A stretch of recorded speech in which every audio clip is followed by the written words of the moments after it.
Good evening, everyone. It's my pleasure to welcome you all today on a Thursday evening. Hopefully, we will see a few more people join us in the next couple of minutes. Till then, we can introduce our esteemed guests. Uh, our first speaker is Dr. Dhyan Patel. He is a highly skilled orthopedic surgeon specializing in joint replacement and reconstructive surgeries. He obtained his MBBS from NHL Municipal Medical College, Ahmedabad in 2006, followed by an MS in orthopedic surgery from DY Patil Medical College and Research Center in 2011.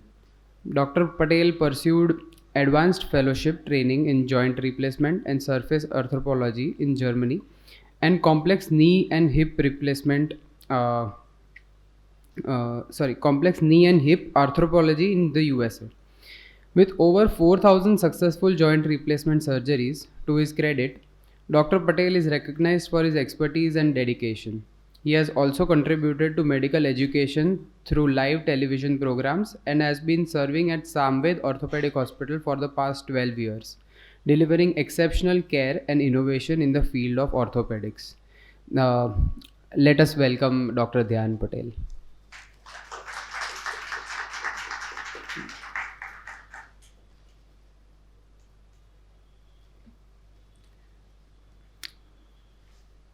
Our second speaker is Dr. Reeni Patel. She is Gujarat's first female orthopedic surgeon specializing in knee and shoulder arthroscopy. With extensive training and expertise, she serves at VS General Hospital and runs a private practice at Bone Plus Hospital in Ahmedabad. Her journey began at NHL Municipal Medical College, followed by post graduation at SBKS Medical Institute.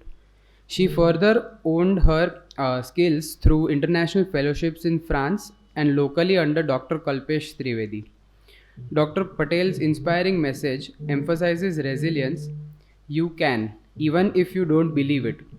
Even though it doesn't feel like it right now, even in the toughest of the times, you can. Let us welcome Dr. Reeni Patel.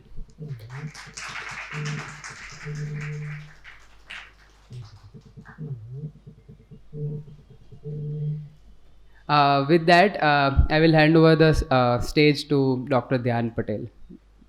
Let us have a round of applause for it.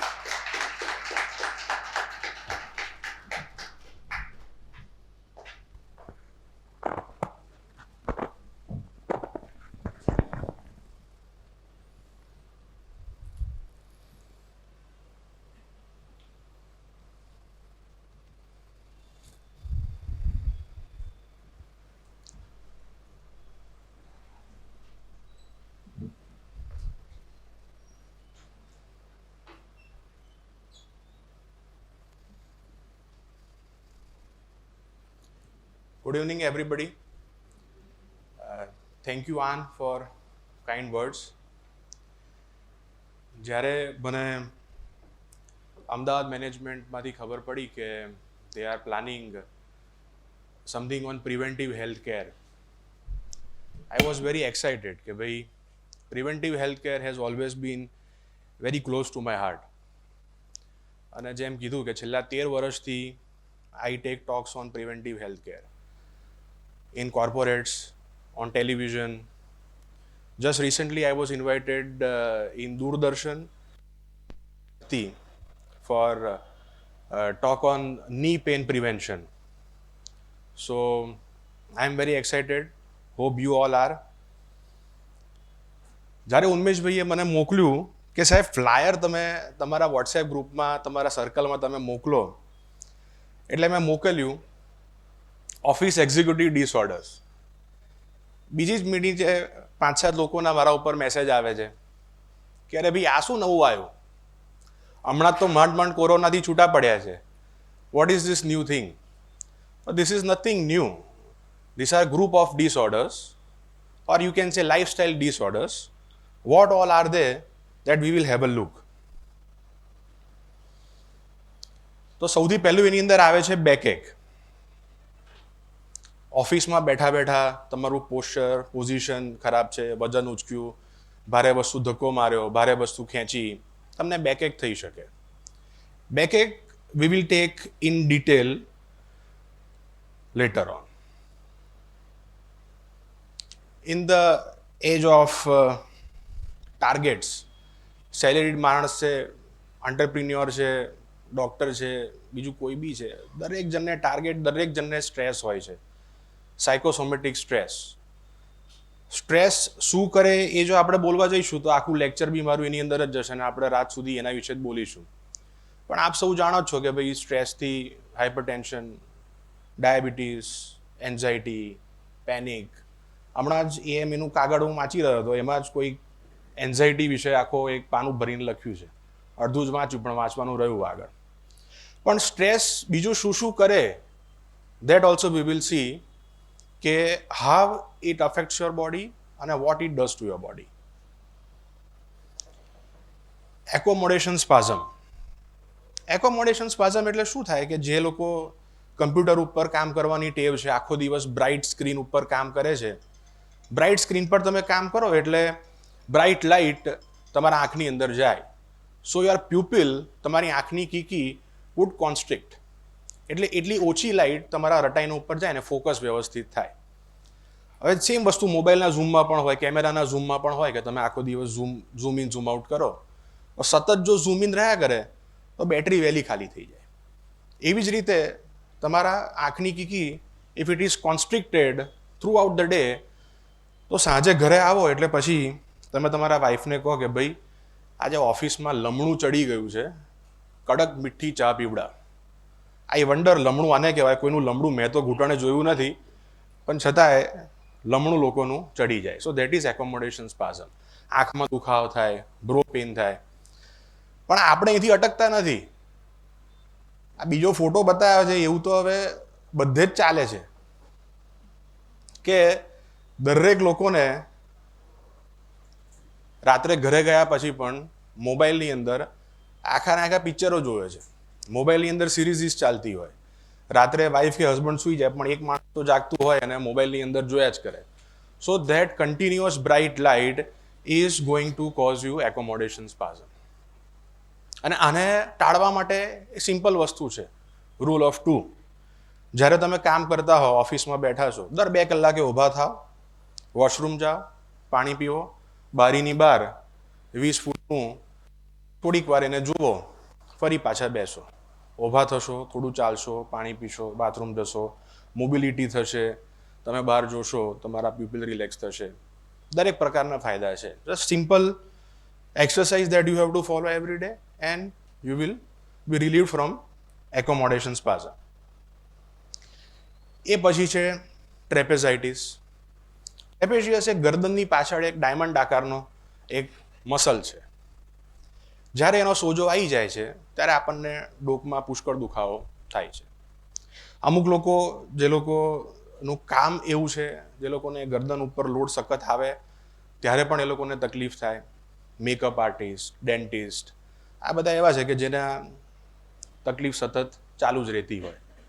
પણ હવે કેવું થયું છે કે આપણે ચાલતા બી mobile જોઈને જ આપણે ચાલીએ છીએ, બરાબર છે, નીચું જોઈને જ આપણે કામ કરીએ છીએ. તો એ વખતે ગરદન ઉપર લોડ વધારે આવે, ત્યાં સ્નાયુમાં સોજો થાય અને તમને દુખાવો થાય, જેને આપણે સાદી ભાષામાં કહીએ ડોક રહી ગઈ. એટલે કોઈ બોલાવે ધ્યાન, પાછળ જોવું હોય તો પાછળ ડોક ફેરવીને ના જોવાય, મારે જ આખા ફરવું પડે, તમારી મુવમેન્ટ ગરદનની રિસ્ટ્રિક્ટ થઈ જાય. અગેન આ એટલો બધો કોમન પ્રોબ્લેમ છે કે ઘણા બધા લોકોને ક્યારેક ને ક્યારેક તો આ થયેલો જ હોય છે. એવી રીતે છે હેડેક. કામમાં બોસ પેન આપે તો હેડેક થાય જ છે. પણ એમને પણ જે લોકોને માઇગ્રેન છે તો બ્રાઇટ લાઇટ તમે સતત જુઓ છો, માઇગ્રેનસ એટેક તમને આયા કરે. વર્ક પ્રેશર છે, વર્ક સ્ટ્રેસ છે, ઓવર એક્ઝર્શન છે. ઓવર એક્ઝર્શન થયા કરે તો તમારા સ્કલ, તમારા માથાની અંદર જે વેન્સ છે, જે આર્ટરીઝ જે છે એ થોડી ફૂલી જાય છે. ત્યાં આગળ બ્લડ સર્ક્યુલેશન વધારે જરૂરિયાત હોય છે એટલે. અને that is the common reason for headache. Accommodation સ્પાઝમથી બી તમને હેડેક સતત તમને થયા કરે. મેં કીધું ને, લમણું તમારું માથું તમને થયા કરે. સો these are the group of disorders which are cold office executive disorders.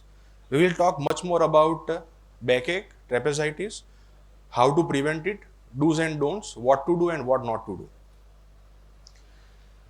અહીંયા બેઠેલા કેટલા લોકોને જીવનમાં એક વખત બેક થયો છે? Raise your hands. બરાબર. So practically everybody. So that says it all કે બેક જે છે it is commonest orthopedic problem that I see in my OPD. And probably 80% of people, once in their lifetime, they have suffered from backache. અને બેકએક તમને થાય એટલે શું થાય કે તમારી મોબિલિટી રિસ્ટ્રિક્ટ થઈ જાય, લોંગ સ્ટેન્ડિંગ બેકએક છે, તમે કામ ઉપર ના જઈ શકો, અને ultimately it's a substantial burden, economic, psychological, social, physical, બધી રીતે બર્ડન છે. આ ગભરાવાની જરૂર નથી, પણ કારણ કે 85%, 85% of backache is just normal conditions which are treated by normal phenomenon. દવા, ફિઝિયોથેરાપી, ગરમ ઠંડા પાણીનો શેક, એનાથી તમને મટી જાય છે. 6-7% લોકો જેવા હોય છે કે જેને આ તકલીફ વધારે હોય છે અને કોઈક મેજર ઇન્ટરવેન્શનની જે લોકોને જરૂરિયાત હોય છે, અને એ લોકોને મોબિલિટી એમની 5-6 મહિના સુધી રિસ્ટ્રિક્ટ થઈ શકે. હવે બેકએકના કયા કારણ છે, બેકપેનના કયા કારણ છે? આપણે મેડિકલી જો કારણ એને જોઈએ તો classification goes something like this: lumbosacral sprains, એટલે કમરના મણકાના આસપાસના સ્નાયુમાં સોજો, સાદી ભાષામાં, જેને આપણે કમરમાં ચસક ભરાઈ ગઈ એના નામથી આપણે જાણીએ છીએ. બરાબર છે. તો majority of the people are suffering from lumbosacral sprains only, કે તમારા સ્નાયુમાં સોજો છે અને તકલીફ થાય છે. એ આ સ્લીપ ડિસ્ક નથી. લોકોને થાય કમરમાં દુખાવો થયો, મને સાયટિકા થઈ ગઈ, મને સ્લીપ ડિસ્ક થઈ ગઈ. ના, એ સ્લીપ ડિસ્ક નથી. સ્લીપ ડિસ્ક એટલે શું હોય? આ ક્રોસ સેક્શન છે, તો આ કરોડરજ્જુનો પોર્શન, આ મણકાનો પોર્શન છે, નીચે ગાદી છે અને પાછળ કરોડરજ્જુ જાય છે. તો આ ગાદી જે છે એ પાછળ ખસી ગઈ. આ બીજા સેક્શનમાં વચ્ચેવાળો ભાગ છે એ ન્યુક્લિયસ પલ્પોસસ, એક જેલ જેવો ભાગ છે, અને આગળનો ભાગ જે છે એને આપણે એન્યુલસ ફાઇબ્રોસિસ કહીએ. તો વજન ઉચક્યું છે, ભારે વસ્તુ ખેંચી, ધક્કો મારીને સમહાવ આ ગાદીવાળો પોર્શન છે એ બહાર નીકળી જાય છે. પાછળ કરોડરજ્જુને નસ જાય છે એટલે નસ ઉપર દબાણ કરે છે. પાણીની પાઇપ ઉપર પથ્થર મૂક્યો હોય તો શું થાય? આગળ પાણી જતું બંધ થઈ જાય. બસ એવું જમા થાય કે આગળ આ નસમાંથી જે ચેતાઓ જાય છે એ ચેતાઓ ઓછી જતી થાય. એટલે એ જ્યાં સપ્લાય કરે છે ત્યાં તમને કરંટ આવે, ત્યાં તમને સંવેદનશીલતા, સેન્સેશન્સ તમારા ઓછા થઈ જાય, તમારો પાવર ઓછો થઈ જાય, આ બધી તકલીફ થાય. That is called disc prolapse. ઉંમર વધવાથી અમુક જે તકલીફો થાય છે જેને આપણે સ્પોન્ડાઇલોજેનિક પેઇન તરીકે જેને મૂકીએ, જેમાં આ વચ્ચેવાળો ભાગ છે એ થોડોક નબળો હોય છે, જેને પાર્સ ઇન્ટરઆર્ટિક્યુલારિસ કહેવાય. એ પાર્સ ઇન્ટરઆર્ટિક્યુલારિસ જ્યારે તૂટી જાય છે ત્યારે એક કોમન શબ્દ, જ્યારે બી કોઈને પૂછો કે શું કમરમાં પેલો પટ્ટો પહેર્યો હોય ને પૂછે શું થયું, કે સ્પોન્ડિલાઇટિસ થઈ ગયો. It is સ્પોન્ડાઇલોલાઇસિસ. વચ્ચેવાળો ભાગ, લાઇસિસ એટલે તૂટવું, તો સ્પોન્ડાઇલોલાઇસિસ, એ ભાગ એનો તૂટી ગયો એટલે કમરમાં સતત એને દુખાવો થાય છે. એટલે કોઈએ કમરનો પટ્ટો પહેર્યો છે તો હાઈ ચાન્સીસ છે કે એને આ તકલીફ એને છે. અહીંથી સારવાર આગળ કરી તો આ અટકી જાય છે, નહીંતર આગળ આ વધતું જાય છે અને પછી કંઈક આવું સ્વરૂપ લે છે કે મણકા એકબીજા ઉપર લપટો પડે છે, એકબીજા ઉપર સરકે છે. એ સરકે એટલે શું થાય કે પાછળ જે કરોડરજ્જુને નસ જાય છે એના ઉપર એ દબાણ કરે. એટલે દબાણના જે ફરી જે ચિહ્ન હતા એ બધા પાછા આવવા માંડે. પછી જે ઇન્ફેક્શન્સ મેં ખાસ એટલે લીધું છે, ટ્યુબરક્યુલોસિસ, બ્રુસેલોસિસ, આવા અમુક ઇન્ફેક્શન તમને કમરમાં પણ જોવા મળે છે.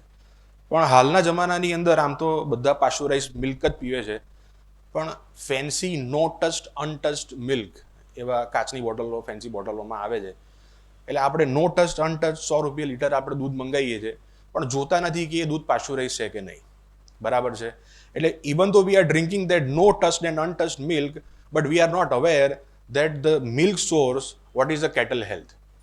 એના જે ઢોરો છે, જે ભેંસો છે, જે ગાય છે, એ ગાયને કોઈ તકલીફ છે કે નહીં. કારણ કે major sources of tuberculosis spine is bovine source. એટલે તમારા જો ગાય ભેંસ બીમાર છે અને એને ટીબી છે તો દૂધમાં આવે છે, એ દૂધ તમે પીવો છો અને તમને થાય છે. દૂધ ઉકાળવાથી ટીબીના કીટાણુઓ કે બેક્ટેરિયા છે એ મરી જતા નથી. આ ગેરમાન્યતા છે. પાસ્ચરાઇઝેશનથી જે જાય છે. એટલે always make sure that you drink pasteurise milk and not this no touch untouch which is non pasteurise, કે કાચું દૂધ પીવાની ટેવ હોય એવું બધું ના કરાય.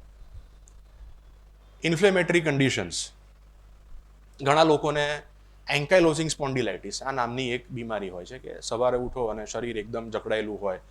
જે લોકોના શરીરના વચ્ચેના સાંધા, મિડ લાઇન જોઈન્ટ્સ, ગરદનથી માંડીને પાછળ બરડો, કમર, થાપો, આ બધા જોઈન્ટ્સ છે એ એકદમ સજ્જડ થઈ જાય.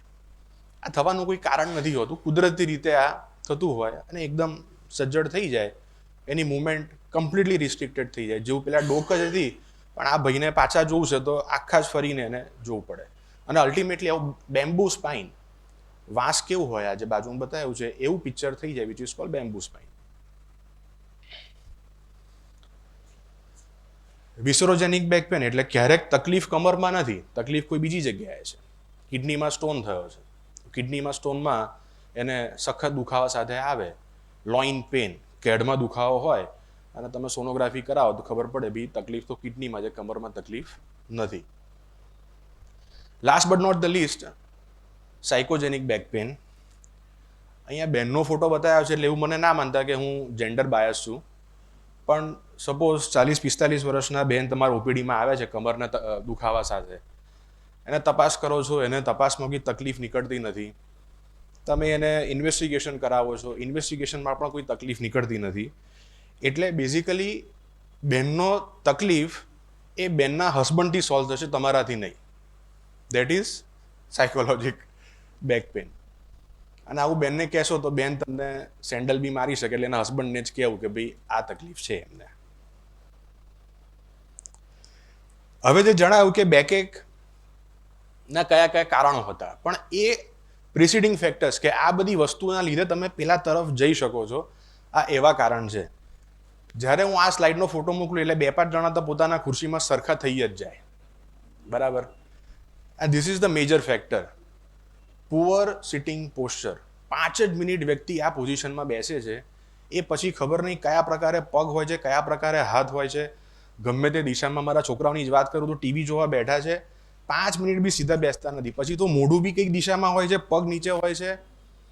એ ટેવ જ અત્યારથી એવી પડી છે એટલે આગળ જતાં તો એ થશે.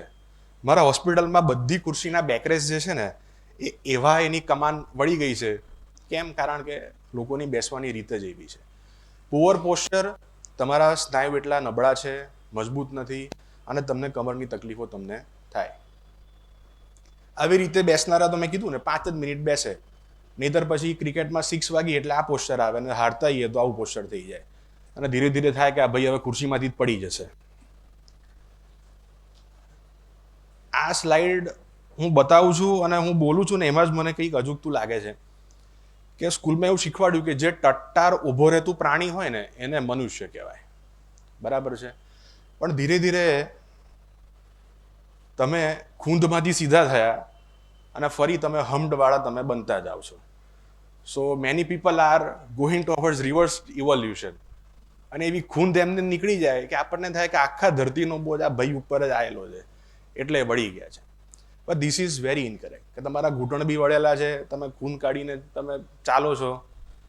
અમુક લોકો જે છે મારા જેવા થોડું પેટ વધારે હોય તો પેટ કાઢીને ચાલે, ખભા આગળ આવી ગયા હોય, પેટ અંદર રાખો, છાતી બહાર આવે, ફોટો બી સારો આવે, પાડે છે અત્યારે મારો, તો તમે ટટ્ટાર ઉભા રહો.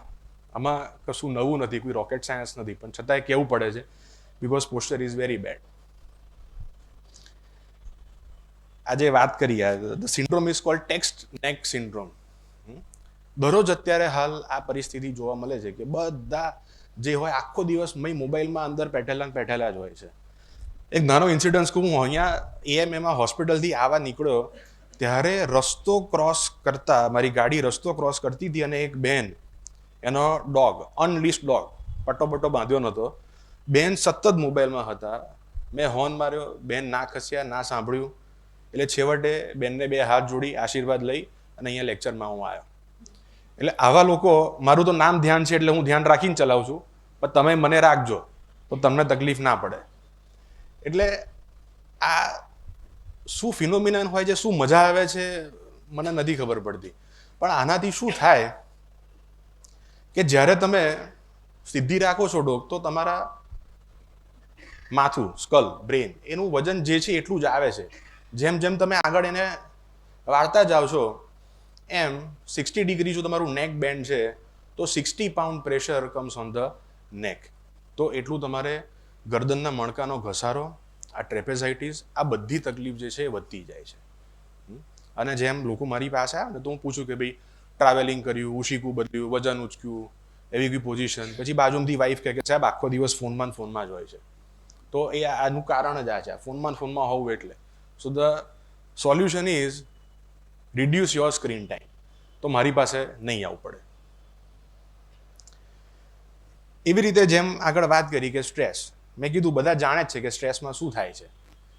દરેક લોકોની સ્ટ્રેસને સહન કરવાની વસ્તુ અલગ અલગ થતી હોય. કોઈકને સ્વેટી પામ્સ થઈ જાય, કોઈકને ધબકારા વધી જાય, કોઈને પેનિક એટેક્સ આવે, કોઈકને નોઝિયા થતું હોય. આ બધા સાથે તમારા શરીરની અંદર ફ્રી રેડિકલ્સ નામનો એક પદાર્થ પેદા થાય છે. આ ફ્રી રેડિકલ્સ જે છે એ ઇન્ફ્લેમેટરી માર્કર છે. તમારા શરીરમાં એ અલગ અલગ જગ્યાએ સોજો તમને કરી આપે છે. તમારા સ્નાયુમાં સોજો કરે, તમારા બ્લડ વેસલ્સમાં સોજો કરે, એટલે તમને બધી તકલીફ આગળ થાય. હવે શું કરે તો બોડીમાં કોમ્બેટ મિકેનિઝમ હોય છે. એટલે તમારા શરીરમાં એક સ્ટ્રેસ હોર્મોન, કિડનીની ઉપર કાજુ જેટલી નાની ગ્રંથિ આવેલી છે એડ્રિનલ. એ એડ્રિનલ આ સ્ટ્રેસ હોર્મોન કોર્ટિસોલનો સ્ત્રાવ કરે છે. એટલે કોર્ટિસોલ આ ઇન્ફ્લેમેશન જે સોજો છે એને ઓછો કરે છે. કામ પતી ગયું, સોજો ઓછો થઈ ગયો. હવે શું? કોર્ટિસોલ સાથે સાથે તમને અમુક ભેટ સોગાદો આપતું જાય છે.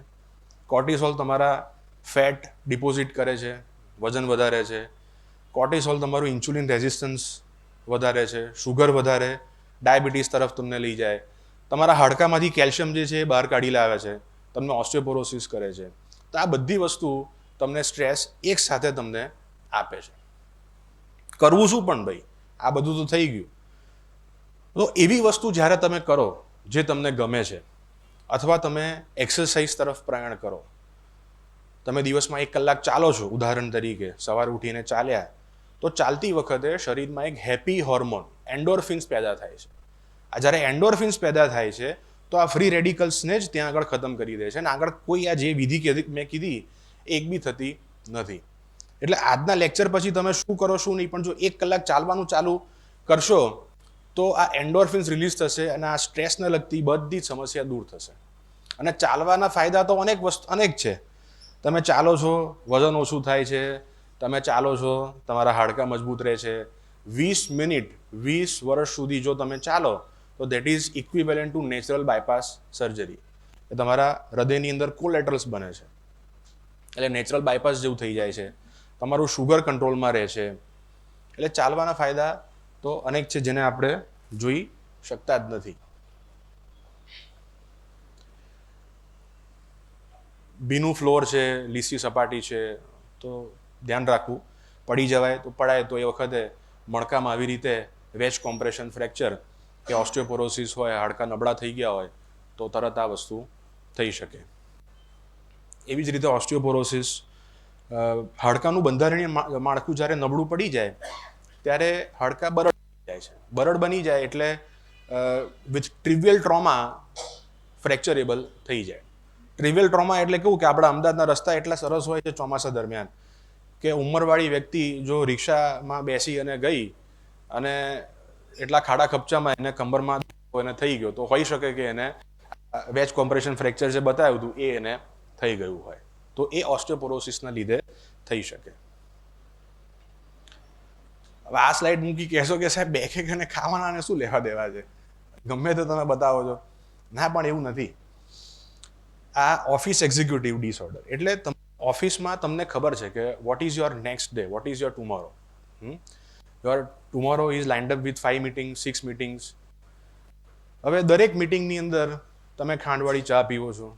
દરેક મિટિંગના અંતે તમે નાસ્તો કરો છો, જેમાં સમોસા ટાઈપ્સ જ નાસ્તો આવે છે. મિટિંગ એટલી બધી લોડમાં હોય છે તો મિટિંગ પછી તમે બહાર જઈ સિગરેટ પીવો છો અને આસપાસ જે લારી હોય છે, જે બાયણલા દાબેલીને વડાપાઉંની જ હોય છે, એ તમે ખાઈને આવો છો. હવે વસ્તુ શું થાય, જેમ આપણે અત્યારે ઇન્ફ્લેમેશનની વાત થાય, જ્યારે તમે નેચરલ ફૂડ લો છો, ફ્રૂટ્સ, વેજીટેબલ્સ, તો એની અંદર પણ નેચરલ એન્ટી ઇન્ફ્લેમેટરી વસ્તુઓ છે. એની અંદર ન્યુટ્રિશન છે, જે તમને મળે છે, જે તમારા શરીર માટે સારું છે, પણ તમે એ ના ચૂઝ કરીને તમે અલ્ટ્રા હાઈ પ્રોસેસ ફૂડ તમે લો છો, તમે મેદાના ડૂચા તમે ખાઓ છો, જે તમને બધી જ તકલીફ કરીને આપે. કોઈ દિવસ એવો વિચાર આવ્યો કે આપણે આ કિન્નરભાઈ હમણાં મને કહે છે કે અમે લોકો એક દિવસ આ લેક્ચર માટે ગયો કોર્પોરેટમાં, તો ત્યાં ચાલુ લેક્ચર હતું, પેલો માણસ ડીશ લઈ સમોસો લઈને બધાને વેચે. અરે મેં કહું આવતો હોય ભાઈ, કેમનું ચાલે આવું? તમને એવો વિચાર આવે કે આપણે સમોસું કેળું આપીએ? એક તો સ્ટરાઇલ છે, ધોવાની માથાકૂટ નથી, ખોલી નાખો તમે, થોડું ફેંકી દો તમે, કેલ્શિયમ મળે છે, પોટેશિયમ મળે છે, સારી શુગર મળે છે, સારું કાર્બોહાઈડ્રેટ મળે છે, પેટ ભરાઈ જાય છે. ચાની જગ્યાએ છાશ આપવાની ઈચ્છા થઈ કોઈને? ના થઈ. તો આપણે એના તરફ જવાનું છે કે તમે 5 મીટિંગ છે તો મીટિંગમાં તમે છાશ પીવો, મીટિંગમાં તમે ફ્રૂટ્સ આપો, પણ આ બંધ કરો. અને ઘરેથી ટિફિન લેવામાં સહેજ બી શરમ રાખવી નહીં. આખો દિવસ બિઝી છે તો બહારનો કચરો, બહારનું ટ્રાન્સ ફેટ, જે કાળા તેલમાં તળેલું ખાવાનું છે, એના કરતાં ઘરેથી રોટલી દાળ ભાત શાક લઈને ખાઓ તો એકંદરે બધી રીતે સારું રહેશે. Sugar itself is inflammatory substance. તમે આખો દિવસ શુગરી વસ્તુઓ ખાઓ, હાયર સોલ્ટ વાળું ખાઓ, વોટર રિટેન્શન આમે થયા કરે, વજન ના વધતું હોય તો એ બધ્યા જ કરે. એટલે આ અપનાવવું જરૂરી છે.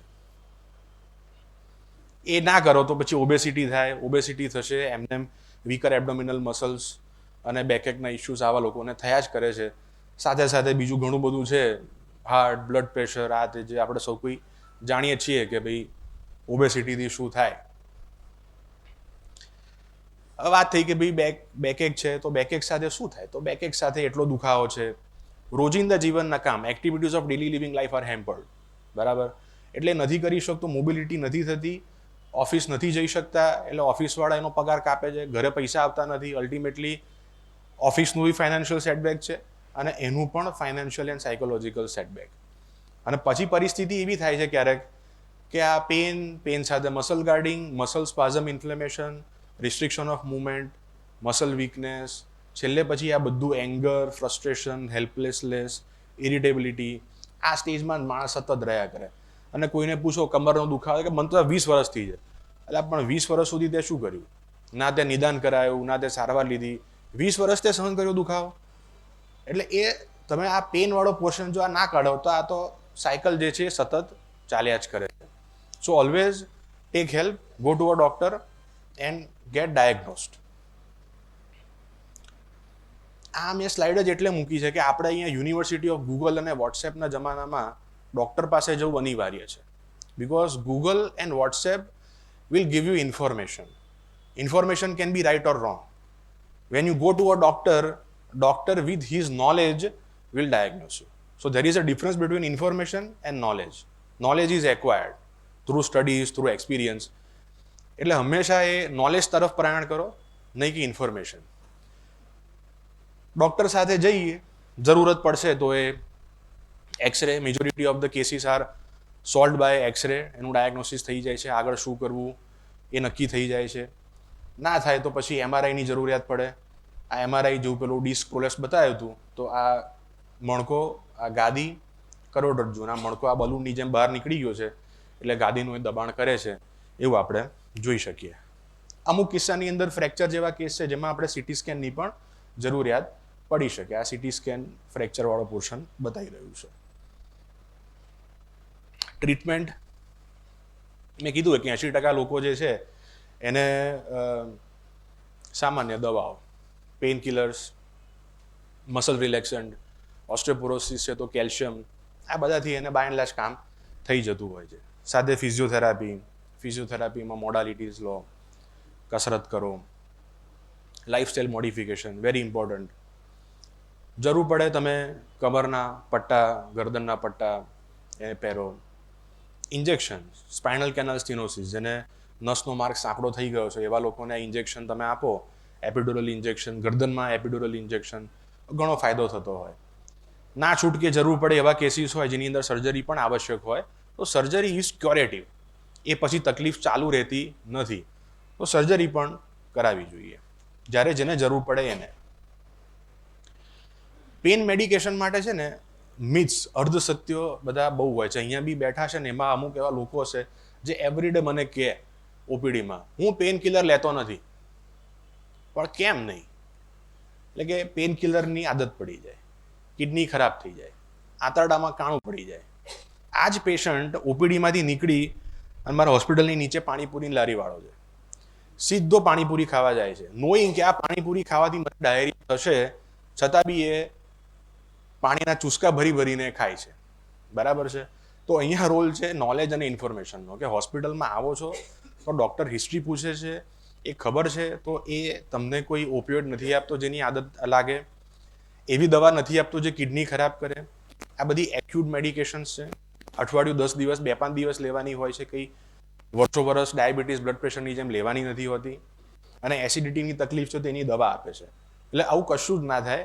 ડૉક્ટરને સાંભળવું, એના ઉપર વિશ્વાસ રાખવો, તો આ બધી વસ્તુ ના થાય. પણ સેલ્ફ મેડિકેશન કરો, દાંતમાં દુખાવો થયો અને કોમ્બીફ્લેમ લઈને લોકો જ આવું કહેતા હોય છે. એટલે એ પહેલાં તો બંધ એ લોકોએ કરવી જોઈએ.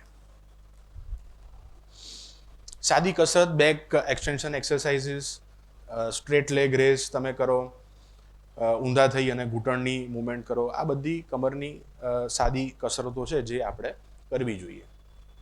મોડાલિટીઝ, ટેન્સ, શોકવેવ ડાયાથર્મીઝ, અલ્ટ્રાસોનિક, આ વસ્તુથી તમને રાહત થાય. મસાજ, એક્યુપંક્ચર, ક્રેક બેક, તમને એવું લાગ્યું એમાં હું હા પાડીશ તમને? આ ના કરવું જોઈએ. બરાબર છે? બધા તકલીફની એક જ દવા ના હોય. આ લોકો પાસે બધા તકલીફની એક જ દવા છે. એટલે મહેરબાની કરીને આ લોકોના પગલાં ચડવા જોઈએ નહીં. નહીતર બકરું કાઢતા ઊંટ પેસે. તકલીફ નાની હોય અને મોટું થઈ અને પાછી આવે. So stay away from this people. Epidural injection, કે નસની આસપાસ એક જગ્યા છે જેને એપિડ્યુરલ કહેવાય, જ્યાં તમે આપો તો નસનો માર્ગ જે સાંકડો થઈ ગયો છે એ મોટો થઈ જાય અને તકલીફ જે હોય, ચાલતા પગ ભારે થઈ જાય, પગમાં ખાલી ચડે, એનાથી રાહત એમને થઈ જાય. હવે આ એપિડ્યુરલ ઇન્જેક્શન છે એ સોનોગ્રાફી મારફતે પણ આપવામાં આવે છે, કે જેનાથી તમારે પિન પોઈન્ટ પ્રિસિઝન, જ્યાં તકલીફ છે ત્યાં આગળ જોઈને તમે આપો છો, એટલે એવા લોકોને રાહત ઝડપથી અને તરત મળે. Lifestyle modification, weight reduction, healthy dietary habits, ergonomic sitting, જે હું બધાને એક કાગળ આપવાનો છું, અર્ગોનોમિક સિટિંગ, કેવી રીતે બેસવું, શું કરવું, એ આપણને ખ્યાલ આવે.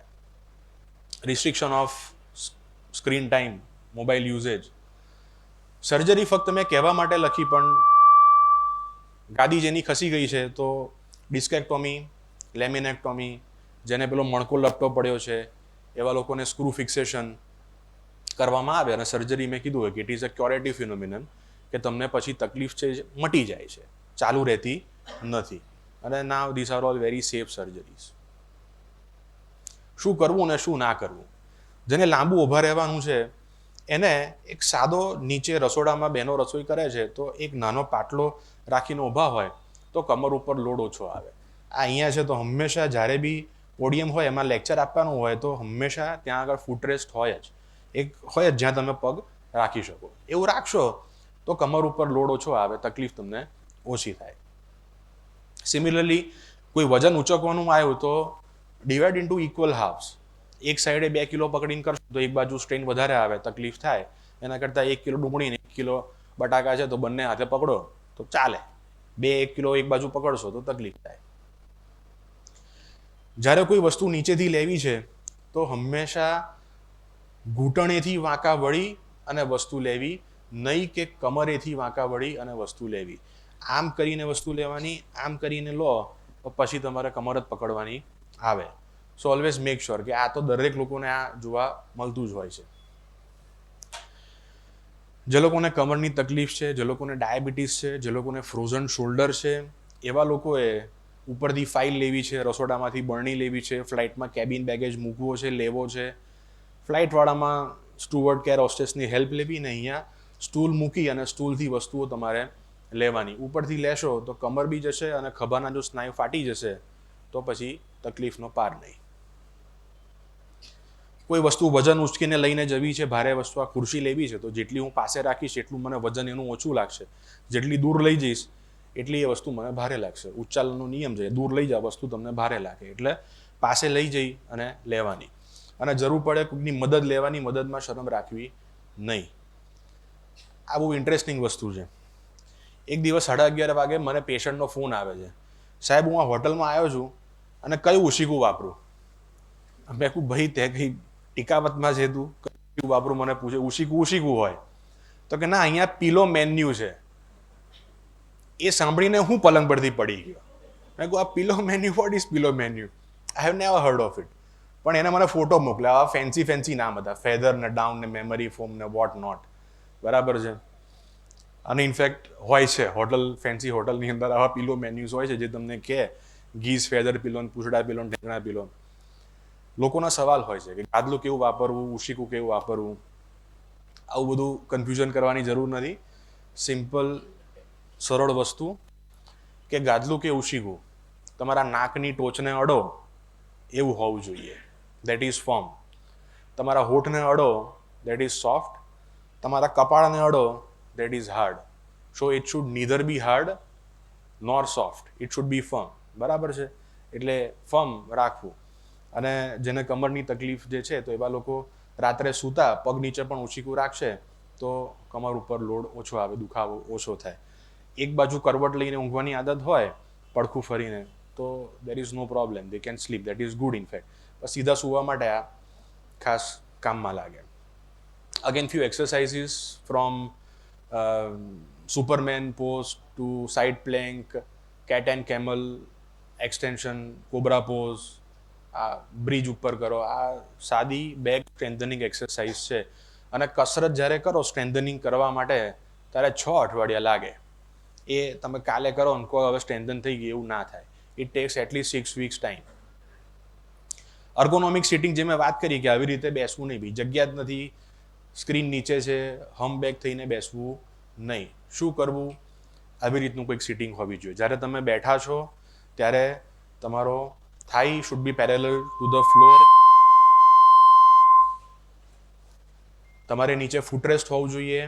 તમારી કોણી જે છે એમાં રિસ્ટ ઉપર there should be a wrist pad.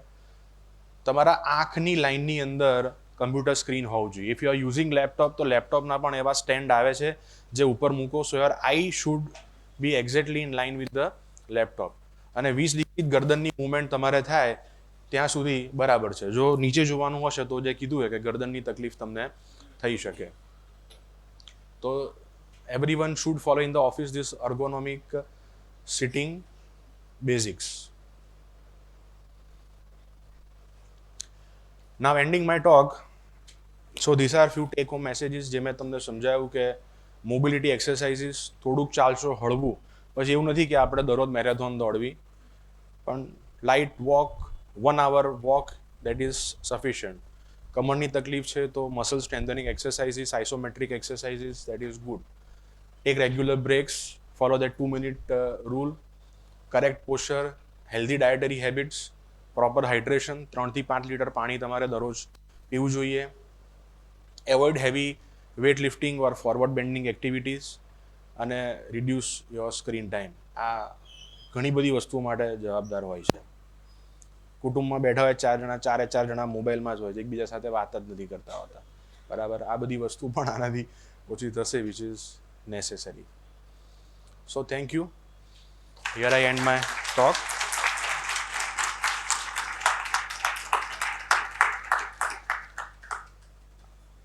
I will hand over mic to Dr. Rini.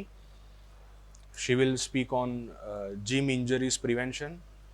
આજે કેવું છે કે દરેક લોકો જેને પૂછો એ જીમમાં જવાનું, અને જીમમાં ગયા પછી મેઇન હેતુ એ હોય છે કે આગળ પેલો કેમેરો ને ટ્રાયપોડ મૂકી અને હું બાયસેપ બનાવું છું એનો ફોટો આવવો જોઈએ ને એ ફેસબુક ઉપર મારે મુકાવવું જોઈએ.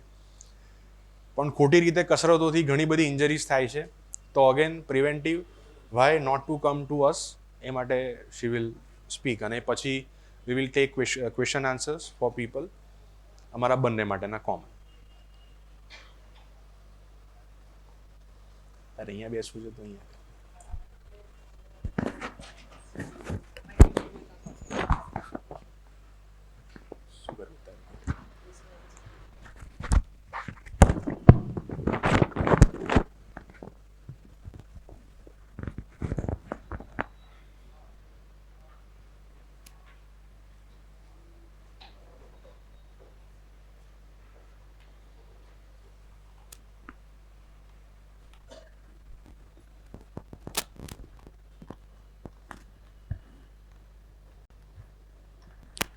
ભરાઈ નહીં શકું, બસ પોકેટ છે.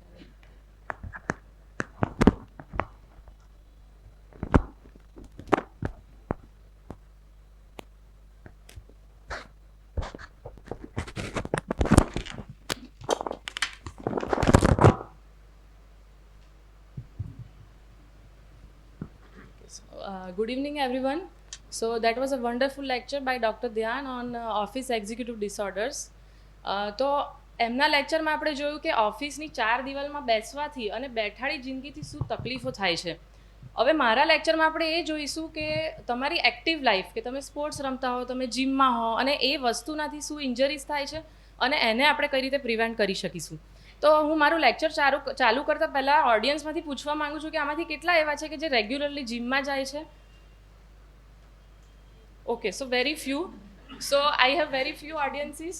Okay, that's okay. એન્ડ હું હવે એ પૂછવા માગું છું કે આમાંથી કેટલા એવા લોકો છે કે જે રેગ્યુલરલી સ્પોર્ટ્સ રમે છે?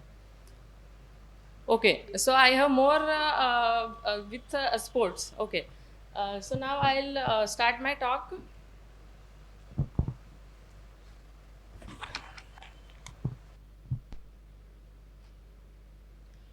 તો આપણે ચાલુ કરીએ એનાથી કે સ્પોર્ટ્સ ઇન્જરીઝ એ શું છે. બધા લોકોના મનમાં એવી એક માન્યતા હોય છે કે સ્પોર્ટ્સ ઇન્જરીઝ એટલે કે જે સ્પોર્ટ્સથી રમવાથી થાય છે એવી ઇન્જરી. તો હા, એ વાત સાચી છે, પણ એ 100% સાચી વાત નથી.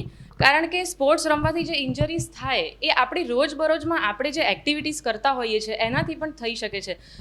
જેમ કે તમને ગરબા રમવાનો બહુ શોખ છે અને તમે ગરબા રમી રહ્યા છો અને તમારું ની એકદમ ટ્વિસ્ટ થઈ ગયો, તો એ પણ એક ટાઈપની સ્પોર્ટ્સ ઇન્જરી છે.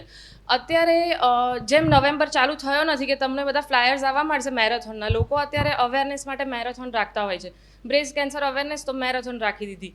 બીજી વસ્તુ ઓસ્ટિયોપોરોસિસ અવેરનેસ, મેરેથોન રાખી. તો આવી જે મેરેથોન રાખવામાં આવે છે એમાં એક જ દિવસમાં માણસ 10 કિલોમીટર દોડી કાઢે છે.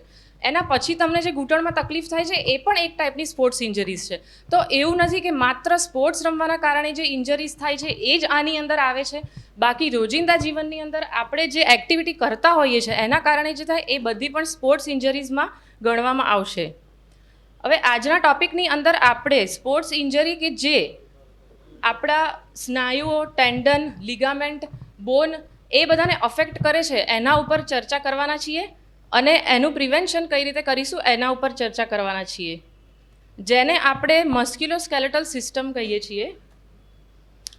આ સ્પોર્ટ્સ ઇન્જરીઝને આપણે 2 ભાગમાં ડિવાઈડ કરી શકીએ છીએ. પહેલી એ કે જે એક્યુટ ઇન્જરીઝ છે, તમે સ્પોર્ટ્સ રમતા હો અને અચાનકથી થાય છે, એ ઓન ધ સ્પોટ થાય છે, એ ઇન્જરીઝને એક્યુટ છે. અને જે ઇન્જરી ક્રોનિક એટલે કે લાંબા ગાળાને અંતે થાય છે એને ક્રોનિક ઇન્જરીઝ કહીએ છીએ. હવે ક્રોનિક ઇન્જરીઝ કઈ રીતે થાય છે એને સમજાવવા માટે હું તમને એક ઉદાહરણ આપવા માગું છું. મારી જોડે ઓપીડીમાં એક પેશન્ટ આવ્યું ઘૂંટણના દુખાવા સાથે. એટલે મેં એને પૂછ્યું કે ભાઈ તું પડી ગયો, તને વાગ્યું, તે કંઈક સ્પોર્ટ્સ રમી?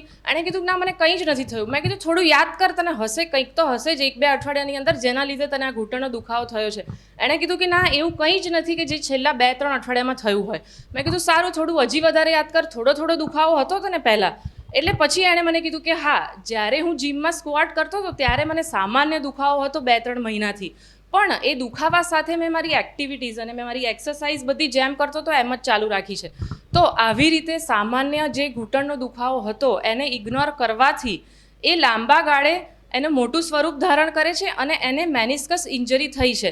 તો આ પ્રકારની જે ઇન્જરીઝ થાય છે એ બધી ક્રોનિક ઇન્જરીઝ કહેવાય છે.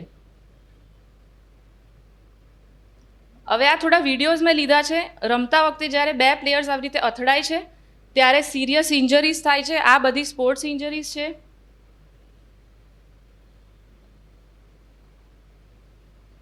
બાસ્કેટબોલ રમતા કે તમે વોલીબોલ રમવાનો કોઈકને શોખ હોય, નહીં રમતા હોય અને એકદમ સ્પીડથી આવે પ્લેયર, કાં તો એક હાઇટ ઉપરથી પછડાય છે જ્યારે પ્લેયર, ત્યારે જે પ્રકારની ઇન્જરી થાય છે એ બધી સ્પોર્ટ્સ ઇન્જરીઝ છે. આ બધી એક્યુટ ઇન્જરી છે, એટલે કે જ્યારે એને ઈજા થઈ એ જ વખતે થાય છે. જીમની અંદર કયા પ્રકારની ઇન્જરીઝ થાય છે કે જે એક્યુટ હોય છે? ખોટા પોસ્ચર વાપરી અને વેટ્સ ઉપાડવામાં આવે ત્યારે આપણે વેટ ઉપાડી લઈએ છીએ, આપણી કેપેસિટી નથી અને વધારે આપણે વેટ ઉપાડીએ છીએ ત્યારે જે ઇન્જરીઝ થાય છે એ. અને આવા અનફોર્ચ્યુનેટ એક્સિડન્ટ્સ, જીમમાં ટ્રેડમિલ કરતા હોય અને એકદમ ટ્રેડમિલ ઉપરથી પછડાઈને પડવું, એ પ્રકારની જે ઇન્જરીઝ થાય છે કાં તો તમે વેટ ઉપાડી રહ્યા હો અને તમારા પગ ઉપર કે કોઈ પણ જગ્યાએ વેટ પડે છે જીમમાં, તો એ પ્રકારની ઇન્જરીઝ થાય છે એને સ્પોર્ટ્સ ઇન્જરીઝ છે. ક્રોનિક ઇન્જરીઝ વિશે મેં તમને સમજાવ્યું. હવે મોસ્ટ કોમન ઇન્જરીઝ કઈ કઈ છે આમાં? તો will start with contusions. What are contusions? Contusions are such discolored patches that appear on your underneath your skin. It is because of the capillary bleeds underneath your skin. કોઈ પણ બોલ વાગે કે કોઈ પણ ઓબ્જેક્ટ જોરથી તમને વાગે એ જગ્યાએ જે થાય છે એને કન્ટ્યુઝન કહેવાય. These are not that alarming, પણ જો તમને આવા કન્ટ્યુઝન સાથે સતત દુખાવો રહ્યા કરતો હોય તો તમારે ડૉક્ટરને કન્સલ્ટ કરવું જોઈએ. બીજા આવે છે સ્પ્રેન્સ એન્ડ ટેર્સ. હવે આની અંદર આવે છે, તમે ક્રાઉડમાં બેઠેલા બધા લોકોએ સાંભળ્યું હશે ACL ઇન્જરી વિશે. એન્ટિરિયર ક્રુશિયેટ લિગામેન્ટ કે જે આપણા ઘૂંટણની અંદર મુખ્ય લિગામેન્ટ કહેવામાં આવે છે, એ પ્રકારની ઇન્જરી છે. એ એક ટાઈપનો સ્પ્રેન છે. બીજું, દરેક વ્યક્તિને ક્યારેક ને ક્યારેક કંઈક રમતા કાં તો ચાલતા કે હીલ પહેરી છે, જેમ અત્યારે મેં પહેરી છે, અને પગ એકદમ વળી ગયો, તો એન્કલની અંદર જે પ્રકારના સ્પ્રેન થાય છે એ એક પ્રકાર છે જે આપણા એન્કલનો સાંધો છે એની અંદરના લિગામેન્ટ હોય એનો સ્પ્રેન થાય ત્યારે આ પ્રકારનું થતું હોય છે. પછી આવે છે સ્ટ્રેન્સ. સ્ટ્રેન્સની અંદર મુખ્ય આવે છે ગોલ્ફર્સ એલ્બો, ટેનિસ એલ્બો. જે લોકો ટેનિસ રમતા હોય રેગ્યુલરલી, જે લોકો ગોલ્ફ રમતા હોય એ લોકોને કોહણીના અંદરના અને બહારના ભાગની અંદર જે સોજો આવે છે એને ગોલ્ફર્સ એલ્બો અને ટેનિસ એલ્બો કહેવાય છે. સ્ટ્રેન્સ છે, તમે સામાન્ય વજન ઉપાડ્યું અને તમારા કમરના સ્નાયુઓ જે જકડાઈ જાય છે એને લંબર સ્ટ્રેન કહેવામાં આવે છે. હવે આવે છે ફ્રેક્ચર એન્ડ ડિસલોકેશન્સ. આ થોડી સિરિયસ પ્રકારની ઈજાઓ છે. તમે ક્રિકેટ રમવાનો શોખ છે, તમે ક્રિકેટ રમી રહ્યા છો અને તમે બોલ આમ પકડવાનો ટ્રાય કર્યો અને બોલ વધારે ફોર્સથી આવ્યો તો તમારી આંગળીની અંદર ફ્રેક્ચર થઈ શકે છે, તમારી આંગળી ડિસલોકેટ થઈ શકે છે.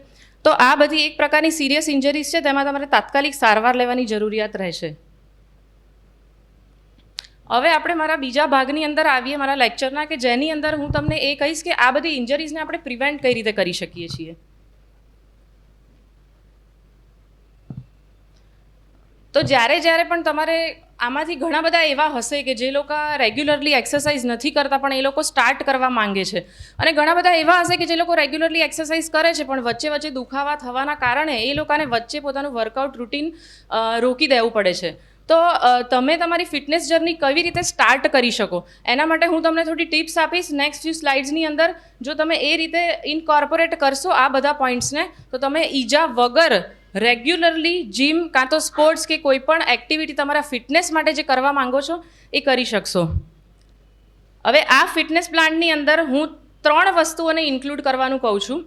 એક તો કાર્ડિયોવાસ્ક્યુલર એક્સરસાઇઝ, બીજું સ્ટ્રેન્થ ટ્રેનિંગ અને ત્રીજું ફ્લેક્સિબિલિટી. જો આ ત્રણેયને એક સાથે તમારા ફિટનેસ પ્લાનમાં એડ કરો તો then you are less prone to injuries. હવે ઘણા બધા આમાંથી એવા હશે, ઘણા બધા લોકોને સ્પોર્ટ્સ એ પોતાના રૂટીન ફિટનેસ પ્લાનની અંદર એડ કરવું હોય છે. તો એ બહુ એક સારી વસ્તુ છે, કારણ કે જો તમને કોઈક એક સ્પોર્ટ્સ ગમી જાય અને તમે એ રમતા હો તો તમે એ રૂટીનલી ફોલો કરી શકો એને, અને તમને જે વસ્તુ ગમતી હોય એને તમે રોજ તમને કરવાની ઈચ્છા થાય તો એ રીતે તમે ફિટ રહી શકો. પણ જો તમે સ્પોર્ટ્સને પોતાના ફિટનેસ જર્નીમાં ઇન્ક્લુડ કરવા માંગતા હોય તો થોડાક રૂલ્સ છે કે જેને તમને ફોલો કરવા પડે. હવે આજે મેં તમારું લેક્ચર લીધું, એમાંથી કોઈકને એવી ઈચ્છા થઈ ગઈ કે આ લેક્ચર લીધું ને હવે તો મારે ફિટનેસ ચાલુ કરી જ દેવું છે ને હવે હું સ્પોર્ટ્સ ચાલુ કરી જ દઉં, તો કાલથી જ તમે ટેનિસ ના રમી શકો. એ ટેનિસમાં મંડી પડ્યા 2-3 કલાક તો પછી બીજા દિવસથી દુખાવા થશે ઘૂંટણના, શોલ્ડરના. એટલે એવી રીતે તમે ઇનપ્રોપર વેમાં કોઈ પણ સ્પોર્ટ્સ સ્ટાર્ટ ના કરી શકો. એટલે start slow, increase over time. જો તમને એ પર્ટિક્યુલર સ્પોર્ટ્સ ના આવડતી હોય તો તમે એના માટે પ્રોપર ઇન્સ્ટ્રક્ટર રાખો અને એની ગાઈડલાઇન્સ લો proper. So proper form and technique you should learn. Incorporate strength and conditioning exercises in your fitness plan. એટલે તમે સ્પોર્ટ્સ રમતા હો તો એકલું એ જ ના કરવું જોઈએ, પણ એની સાથે સાથે તમારે તમારા મસલને સ્ટ્રોંગ કરવા માટેની એક્સરસાઇઝીસ પણ જોડે એડ કરવી જોઈએ. બી પેશન્ટ એન્ડ પરસિસ્ટન્ટ. જ્યારે પણ આપણે કોઈક એક વસ્તુ સ્ટાર્ટ કરતા હોઈએ તો આપણે ટ્રાય કર્યું એને 1 અઠવાડિયા 2 અઠવાડિયા પણ ના ફાવ્યું એટલા માટે છોડી દીધું. તો એવી રીતે આપણે કોઈ સ્પોર્ટ્સને લર્ન નથી કરી શકતા. એટલે you have to be very patient and very persistent. You have to at least try for 3 months અને પછી તમે એ સ્પોર્ટ્સને ટેકનિક અને ફોર્મ અચીવ કરી શકો છો. અને અહીંયા આગળ આપણા અમદાવાદની અંદર લગભગ વર્ષના 9 મહિના ગરમી હોય છે અને એકદમ હ્યુમિડ વેધર હોય છે. એટલે જ્યારે તમે સ્પોર્ટ્સને ફિટનેસ પ્લાનમાં ઇન્ક્લુડ કરવા માંગતા હો તો તમારે એ તમારી ક્લાઇમેટને ધ્યાનમાં રાખી અને એ વસ્તુ કરવી જોઈએ, કારણ કે એમાં તમને ડિહાઇડ્રેશન થવાના ચાન્સીસ વધારે હોય છે. અને એક ડિહાઇડ્રેટેડ બોડી અને ડિહાઇડ્રેટેડ મસલ એટલે એમાં ઇન્જરીનું પ્રમાણ વધી જાય છે. એટલે એ બધી વસ્તુઓને ધ્યાનમાં રાખી અને તમારે સ્પોર્ટ્સ રમવી જોઈએ. જો તમે જીમ કરતા હો તો તમે એક દિવસ કાર્ડિયો કરી શકો, એક દિવસ સ્ટ્રેન્થ ટ્રેનિંગ, અને તમારા મસલ ગ્રુપ્સ જે છે એને અલ્ટરનેટ ડેઝ ઉપર તમે એનું વર્કઆઉટ કરી શકો છો.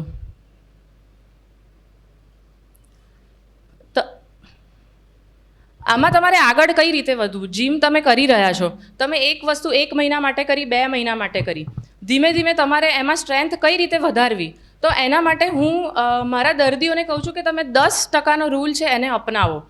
એની અંદર તમે 10% જેટલી તમારી એક્ટિવિટીને દર અઠવાડિયે વધારી શકો. ધારો કે તમે રનિંગ કરતા હો તો તમે 1 કિલોમીટર દોડતા હો તો 1 કિલોમીટર અને 100 મીટર એડ કરી દો અંદર બીજા વીકમાં. એવી રીતે ગ્રેજ્યુઅલી જો તમે ધીમે ધીમે કરી અને તમારી જે પણ એક્ટિવિટી કરતા હો એને વધારશો તો તમારા બોડીમાં ઇન્જરીના ચાન્સીસ બહુ જ ઓછા રહેશે. પણ તમે જો બહુ જ ફાસ્ટ આગળ વધવા જશો, પહેલા જ દિવસે 10 કિલોમીટર દોડી દેશો, પહેલા જ દિવસે 2-3 કલાક જેટલું વર્કઆઉટ કરી લેશો તો તમારા બોડીમાં ઇન્જરીના ચાન્સીસ બહુ જ વધારે થઈ જશે. તમારે ડિફરન્ટ બોડી પાર્ટ્સને ઇન્ક્લુડ કરવા જોઈએ. એવું નહીં કે મને બોડી બનાવવાની ઈચ્છા થઈ છે, બાયસેપ્સનું વર્કઆઉટ કરી કાઢ્યું, રોજ બાયસેપ્સ જ વર્કઆઉટ કરો છો. તમારે એક દિવસ અપર બોડીનું વર્કઆઉટ, બીજા દિવસે કોર સ્ટ્રેન્થનિંગનું વર્કઆઉટ, ત્રીજા દિવસે લોઅર બોડી વર્કઆઉટ, એવી રીતે તમારા દરેક મસલ ગ્રુપ એક્ટિવ રહી શકે એવી રીતે બધા જ મસલ ગ્રુપને એડ કરી અને વર્કઆઉટનો પ્લાન બનાવવો જોઈએ. આ એક સ્લાઇડ બહુ અગત્યની છે. અત્યારે આ શબ્દ જે છે વીકેન્ડ વોરિયર એ બહુ જ ચાલી રહ્યો છે. તો વીકેન્ડ વોરિયર એ શું છે? આટલા રોજિંદા જીવનની અંદર લોકો પાસે વીકડેઝ દરમિયાન એક્સરસાઇઝનો કે પોતાને ગમતી વસ્તુઓ કરવા માટેનો સમય નથી હોતો. એના લીધે લોકો એને શનિવાર અને રવિવાર જ્યારે વીકેન્ડ આવે છે ત્યારે એ લોકો બધી જ સ્પોર્ટ્સ રમવા માંગે છે, બધું જ આખું વર્કઆઉટનું રૂટીન છે એને વીકેન્ડની અંદર જ પૂરું કરી દેવા માંગે છે.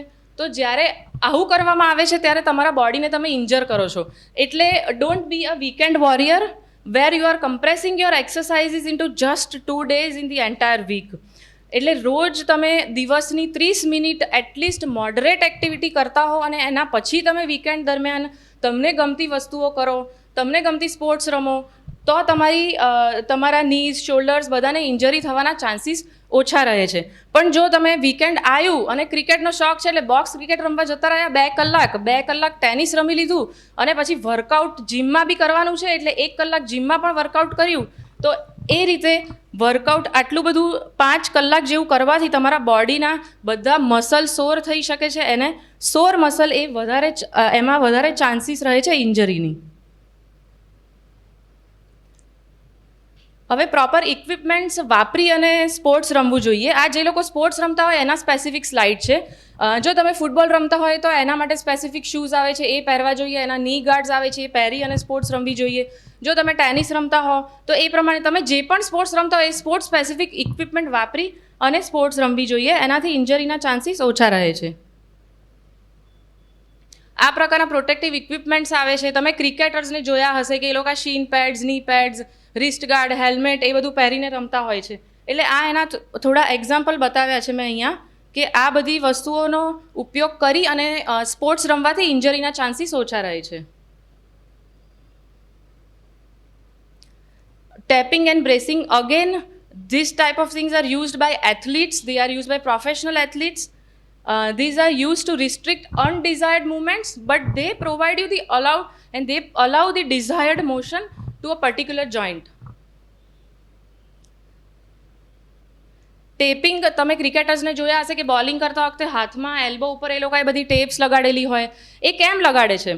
તો જ્યારે એ લોકો બોલિંગ કરતા હોય ત્યારે અમુક પ્રકારની મૂવમેન્ટ કે જેનાથી એમના એલ્બોના લિગામેન્ટ્સને ઈજા થઈ શકે એ રિસ્ટ્રિક્ટ કરવા માટે એ ટેપ્સ લગાડતા હોય છે. એવી ટેપ્સ કેવી હોવી જોઈએ? અધેસિવ હોય છે, સ્ટ્રેચ ટાઈપ ના હોવી જોઈએ. It should be strong, non-irritant, easily torn by the healthcare provider. joints most suitable for taping are ankle, wrist and finger joints. અને ટેપિંગની અંદર એને એપ્લાય કરવા માટે સ્કિલની જરૂરિયાત હોય છે. એટલે સ્પોર્ટ્સ પહેલાં કાં તો તમારા જે ઇન્સ્ટ્રક્ટર હોય એ અથવા તો કોઈ ફિઝિકલ થેરાપિસ્ટ એ તમારી ઉપર લગાવી શકે છે, પણ એ જાતે તમે એપ્લાય કરી શકતા નથી. તો એના માટેનો બીજો એક રસ્તો એ છે કે બ્રેસિસ. આના વિશે તમે બધાએ જ સાંભળ્યું હશે. Braces are available for all joints અને એ કસ્ટમ મેડ પણ બનાવી શકાય છે અને એથ્લીટ્સ એ પોતાની જાતે પહેરી શકે છે. આ ટેપિંગ કરતાં બ્રેસિસના એડવાન્ટેજીસ છે. Now emphasize proper technique and guidelines. In every sport or exercise, there is a right way of doing things and there is a wrong way of doing things.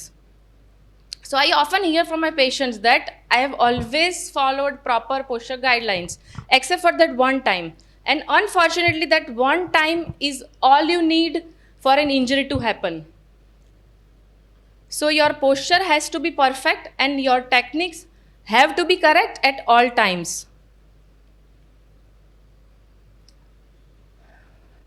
આ videos છે જે જિમમાં regularly exercise કરવામાં આવતી હોય એના.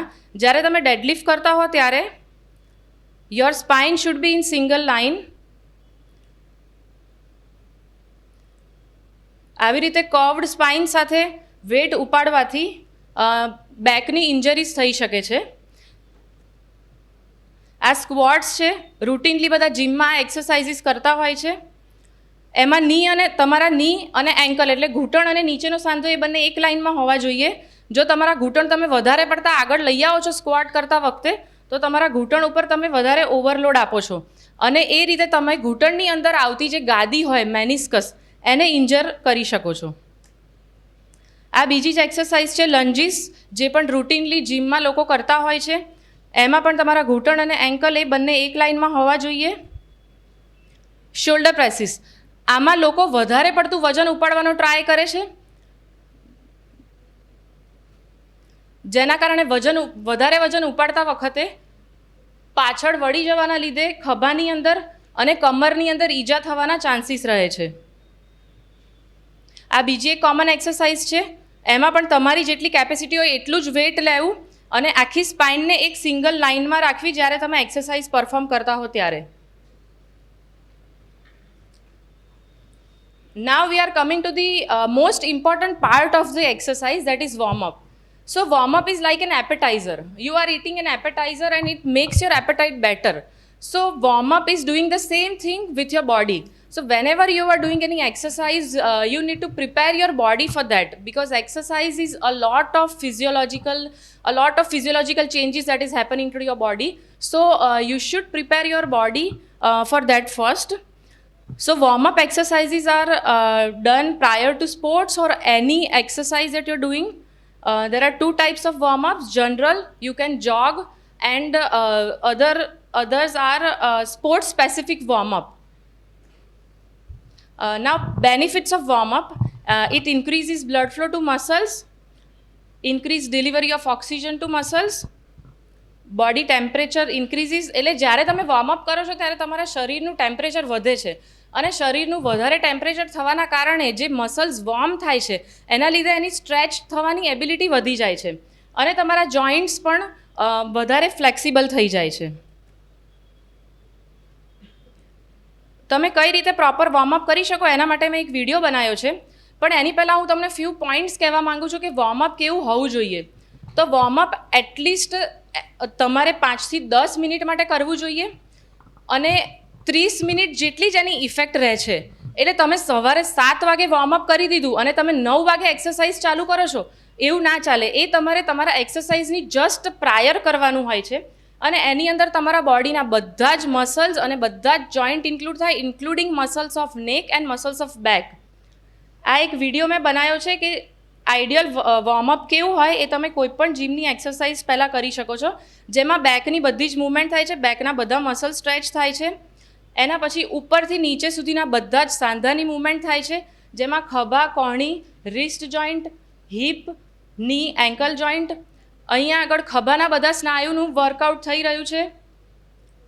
તમારા થાપાના આગળના સ્નાયુ, થાપાના પાછળના સ્નાયુ, તમારા કાફ મસલ્સ, બધા જ સ્નાયુ એક સાથે કામ કરી રહ્યા છે. અને છેલ્લે તમારી નેકની મૂવમેન્ટ્સ, એટલે આખા બોડીની અંદરના બધા જ સ્નાયુ અને બધા જ જોઈન્ટ્સની મૂવમેન્ટ ઇન્ક્લુડ કરવાની છે. Okay, now it is the most important part of your post workout routine, that is stretching. સો તમે જિમમાં એક્સરસાઇઝ કરી લીધી, તમે 40 થી 50 મિનિટ જેટલું વર્કઆઉટ કર્યું, એના પછી તમારા મસલ સોર થઈ જાય, એટલે કે જિમ કર્યા પછી તમને બીજા દિવસે દુખાવો થાય, તમે ચાલી ના શકો. એ વસ્તુને અવોઇડ કરવા માટે તમારે પ્રોપર સ્ટ્રેચિંગ કરવું જરૂરી છે. સ્ટ્રેચિંગ કઈ રીતે કરવાનું એ હું તમને નેક્સ્ટ ફ્યુ સ્લાઇડ્સની અંદર પોસ્ચર્સ અને કઈ એક્સરસાઇઝ પછી કયું સ્ટ્રેચિંગ કરવાનું એ બતાવીશ. સ્ટ્રેચિંગ કરવાથી તમારા જોઈન્ટ અને મસલ કે જે એક્સરસાઇઝની ઓવર એક્ટિવિટીના કારણે સ્ટીફ થઈ ગયા છે એને તમે ફ્લેક્સિબલ બનાવો છો, અને એ ફ્લેક્સિબલ મસલ એ ઇન્જરી માટે લેસ પ્રોન છે. આ બેઝિક સ્ટ્રેચિસ છે જે તમે લોઅર બોડી વર્કઆઉટ પછી કરી શકો, તમારા કોર વર્કઆઉટ પછી કરી શકો. આ થાપાના આગળના સ્નાયુનું સ્ટ્રેચિંગ, થાપાના અંદરના સ્નાયુનું સ્ટ્રેચિંગ, અપર બોડી વર્કઆઉટ પછી ખભાની આજુબાજુના સ્નાયુનું સ્ટ્રેચિંગ. આ જ્યારે તમે ચેસ્ટ વર્કઆઉટ કર્યું હોય એના પછી કઈ રીતે સ્ટ્રેચિંગ કરવાનું એનો વિડીયો છે. જ્યારે તમે પુશઅપ કર્યા હોય, ચેસ્ટ પ્રેસ કર્યું હોય જિમમાં, એના પછી આ રીતે સ્ટ્રેચિંગ કરવું જોઈએ. Cooling down. હવે કુલિંગ ડાઉનનો મિનિંગ છે સ્લોઈંગ ડાઉન. એટલે જ્યારે તમે એક એક્ટિવિટી એક્સરસાઇઝ, ધારો કે તમે રનિંગ કરી રહ્યા છો, તો તમે 30 મિનિટ રનિંગ કર્યું પછી તમારે સડન સ્ટોપ નથી થવાનું. સડન સ્ટોપ જ્યારે થાવ છો ત્યારે તમારા હાર્ટ અને મસલ ઉપર ઓવરલોડ આવે છે. એટલે કુલિંગ ડાઉનનો મતલબ છે કે તમારે સ્લો ડાઉન કરવાની છે તમારી પ્રોસેસ. એટલે જો તમે રનિંગ કરતા હો 30 મિનિટ, તો તમારે 10 મિનિટ જેટલું લાઇટ જોગિંગ કરવાનું છે અને 5 થી 10 મિનિટ જેટલું સામાન્ય ચાલવાનું છે.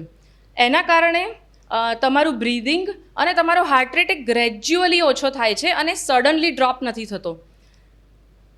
આ રીતે કુલિંગ ડાઉન પ્રોસિજર ફોલો કરવાથી મસલની અંદર લેક્ટિક એસિડ નામનું એક એસિડ જમા થઈ જાય છે, જેના કારણે તમારા સ્નાયુ સોર થાય છે અને એ તમારા સ્નાયુની અંદર વર્કઆઉટ પછીના દુખાવાનું મુખ્ય કારણ છે. તો એમાં એનું પ્રમાણ ઓછું થાય છે, એના કારણે મસલનો દુખાવો ઓછો થાય છે. અને તમારા મસલમાં ઓછો દુખાવો હોય અને તમે નેક્સ્ટ ડે જ્યારે વર્કઆઉટ કરો તો તમારા ઇન્જરીના ચાન્સીસ ઓછા થઈ જાય છે. Always always always listen to your body.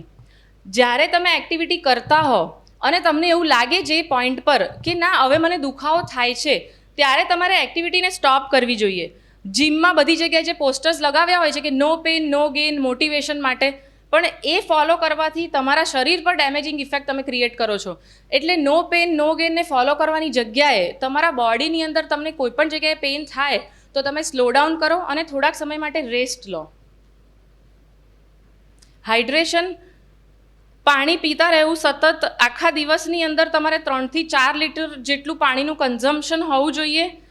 3 થી 4 લીટર એટલે બહુ જ વધારે પ્રમાણ લાગે છે, પણ આટલું પ્રમાણ જરૂરી છે. એટલે તમારે દિવસનું તમારું પાણીનું કન્ઝમ્પશન 3 થી 4 લીટર જેટલું હોવું જોઈએ. અને જો તમે વર્કઆઉટ કરતા હો તો ચાલુ વર્કઆઉટમાં તમારે every 15 minutes few sips of water તમારે લેવા જોઈએ. હવે નેક્સ્ટ પાર્ટ આવે છે ન્યુટ્રિશન.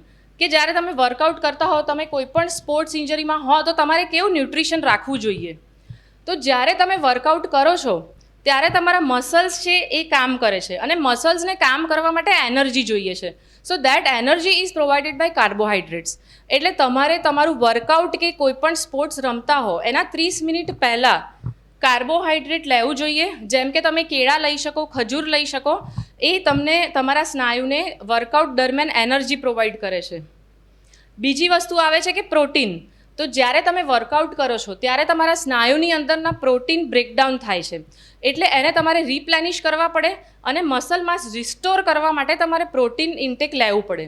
એટલે તમે વર્કઆઉટ કરો કે કોઈ બી સ્પોર્ટ્સ સેશન તમે કર્યું હોય એના 1 કલાક પછી તમે પ્રોટીન ડાયટ લઈ શકો છો. કેલ્શિયમ અને વિટામિન ડી આ તમારે જનરલી તમારા ડાયટની અંદર ઇન્ક્લુડ કરવું જોઈએ તમારા બોન્સને સ્ટ્રોંગ કરવા માટે. બીજી એક વસ્તુ છે વિટામિન સી. તો આ સૌથી બ્લેમ્ડ વસ્તુ છે. કોઈ બી વસ્તુને કંઈ બી તકલીફ થાય એટલે મારા ઓપીડીમાં મને દર્દી એક સવાલ તો પૂછે જ છે આ કે ખાટું ખાવું જોઈએ કે નહીં. તો ખાટી વસ્તુને તમારા દુખાવા માટે બ્લેમ ના કરો. વિટામિન સી રીચ જે ફ્રૂટ્સ હોય છે એનાથી તમને કોઈ પ્રકારના દુખાવા નથી થતા. એટલે ખટાશ કે જે તમને આથામાંથી મળે છે અને ખટાશ કે જે લીંબુમાંથી મળે છે, નારંગી, ગ્વાવા એવા ફ્રૂટ્સ ખાવાથી જે ખટાશ મળે છે એ બંને વસ્તુ અલગ છે.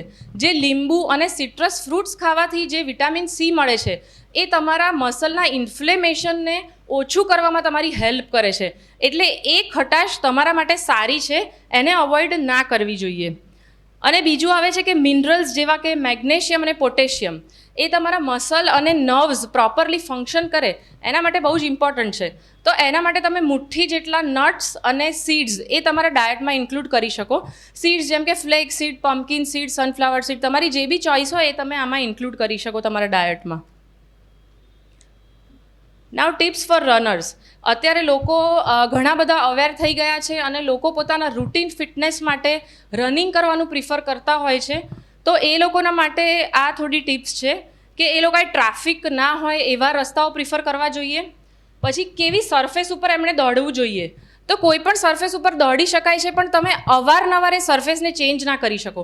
એક દિવસ તમે રોડ ઉપર દોડો છો અને બીજા દિવસ તમે ગ્રાસ ઉપર દોડો છો અને ત્રીજા દિવસે તમે ક્લબમાં કે જે શોપ એબ્ઝોર્બિંગ પાથવેઝ બનાવવામાં આવ્યા છે કાં તો રેગ્યુલર સોઇલવાળા પાથવેઝ હોય છે ઘણી બધી જગ્યાએ એના ઉપર દોડો છો તો એનાથી તમારા ની ડેમેજ થાય છે. જ્યારે તમે સોફ્ટ સરફેસ પર દોડો ત્યારે કોઈ પ્રોબ્લેમ નથી, પણ તમે સોફ્ટ સરફેસ ઉપરથી જ્યારે રોડ જેવી હાર્ડ સરફેસ કે કોન્ક્રીટ હોય એવી હાર્ડ સરફેસ ઉપર જાઓ ત્યારે તમારા ની ઉપર વધારે જર્ક આવે છે અને એના કારણે તમારા નીની અંદરનું જે કાર્ટિલેજ હોય એ અથવા તો જે મેનિસ્કસ હોય જેને આપણે ગાદી કહીએ છીએ એને ડેમેજ થવાના ચાન્સીસ વધી જાય છે. દોડવાના પહેલાં અને પછી તમારે સ્ટ્રેચિંગ કરવું જોઈએ. પ્રોપર ફૂટવેર પહેરીને જ દોડવું જોઈએ. અને બીજી એક વસ્તુ છે આ નીકેપ, જેના ઉપર હું ભાર આપવા માગું છું.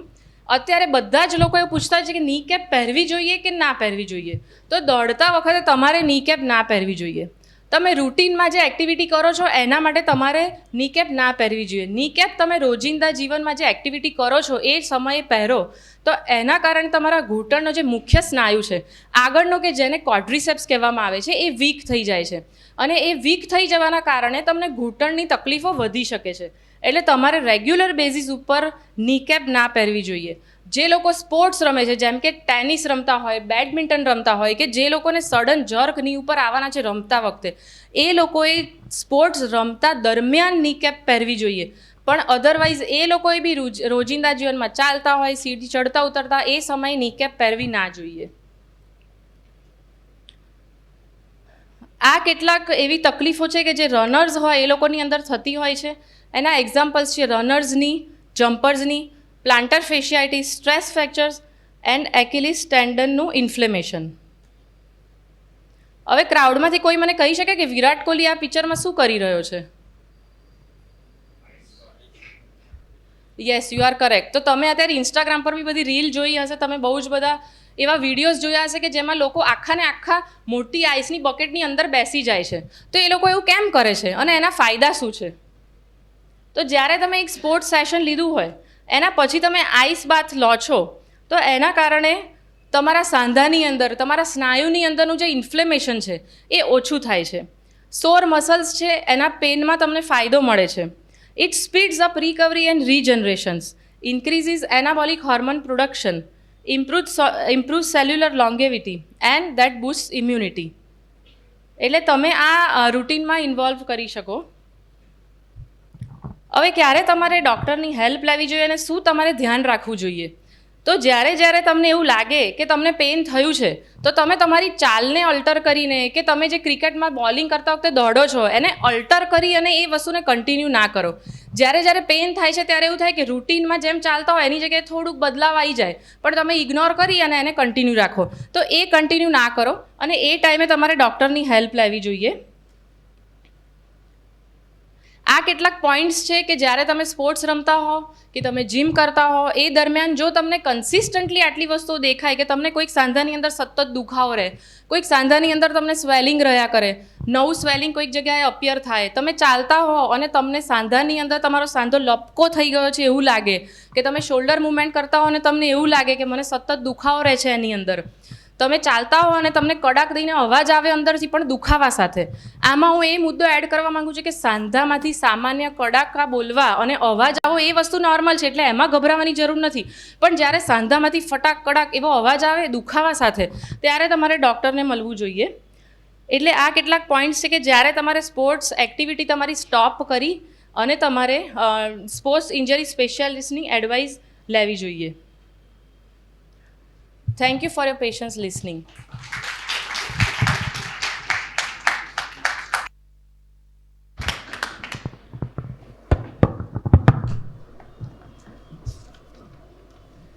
Thank you so much, Dr. Dhyan, Dr. Rini. I will quickly sum up. થોડા લોકો લેટ આવ્યા હોય કે થોડા લોકોએ વચ્ચે કંઈક મિસ કર્યું હોય તો I will just quickly sum up in a minute or two the entire session, and of course they can correct us wherever I am wrong. So for office executive disorders, one thing we should keep in mind is that we should take regular breaks. દર 2 કલાકે at least પાણી પીવા તો ઊભા થવું જ જોઈએ. Fix your posture wherever you are sitting, wherever you are standing, even when you are not at offices, and there is no specific mattress or any pillow that you need to focus on until your posture is correct in a way. Next thing is that control your food intake as much as you can, avoiding fast foods and sugar and salt as much as possible during meetings. આખો દિવસ આપણે મીટિંગ્સમાં હોઈએ તો we should not keep on consuming. Once in a while it is fine. Massage and chiropractic practices are off, and please consult your doctor if you are doing so before that.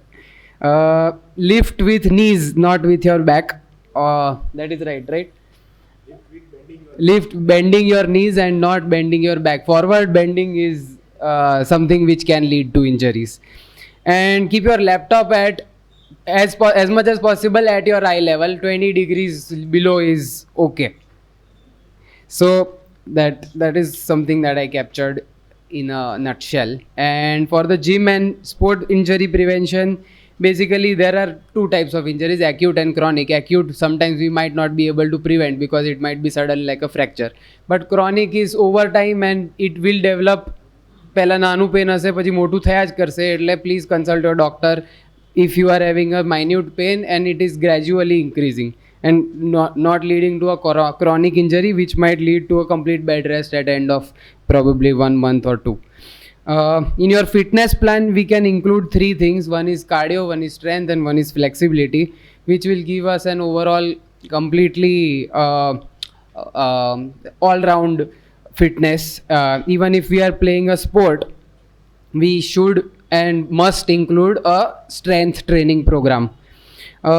And in a gym or in any sport or in running also, gradually increase your range. Do not leap and go for your personal bests every time.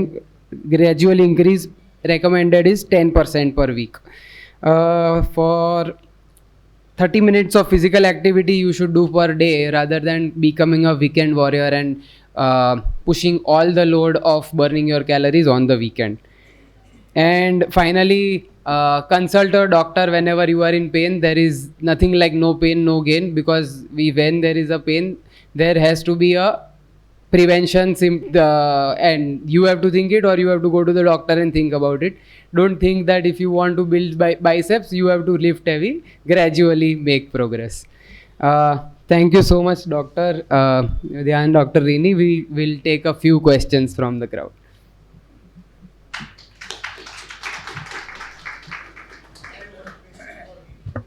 Yes. I think everybody has a different capacity. So according to their capacity, they should do exercise. And if it is associated with some diabetes, blood pressure, or any other medical illness, then they should not follow these rules. Then they should make their own rules. according to their illness or according to their capacity. So what do you think?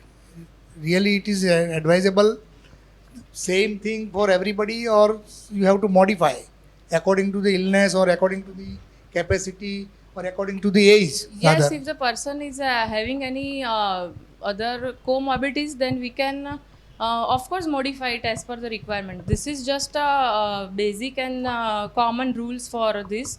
Otherwise, if a person is having, then you can opt for 30 minutes of walking. I have included that in my lecture, that you can start with 30 minutes of walk also. That is also a type of exercise. And warm-ups and stretching, that everybody can do, because that is not that strenuous activity. So yes, but cardiovascular exercise, you can take a walk or jog or any lighter cardiovascular activity. But again, you can include some part that is stretching. You can include your strength training. You need not take more weights, but you can at least start with 2 kgs, 4 kgs. So this lesser weights are okay with other comorbidities also. I think one thing which she very well said during the lecture was listen to your body. So બધાએ પોતાને જે લાગે છે that is what we should. I would like to add one thing, that see, after certain age, I believe that walking is the best form of exercise that one can do. Apart from that, one can also do little stretching of various joints and muscle strengthening exercises. Say for example knee, તો quadricep strengthening કર્યું, કે shoulder mobilizing exercise તમે કરી, diabetes છે ને એ. બાકી walking is the best exercise. બીજી એક વસ્તુ જે હું માર્ક કરું છું, કે રીનીએ પોઈન્ટ કર્યું કે તમે કાં રોડ ઉપર દોડો, કાં તમે ગાર્ડનમાં દોડો, કાં તમે ક્લબમાં દોડો, ભેગું ના કરો.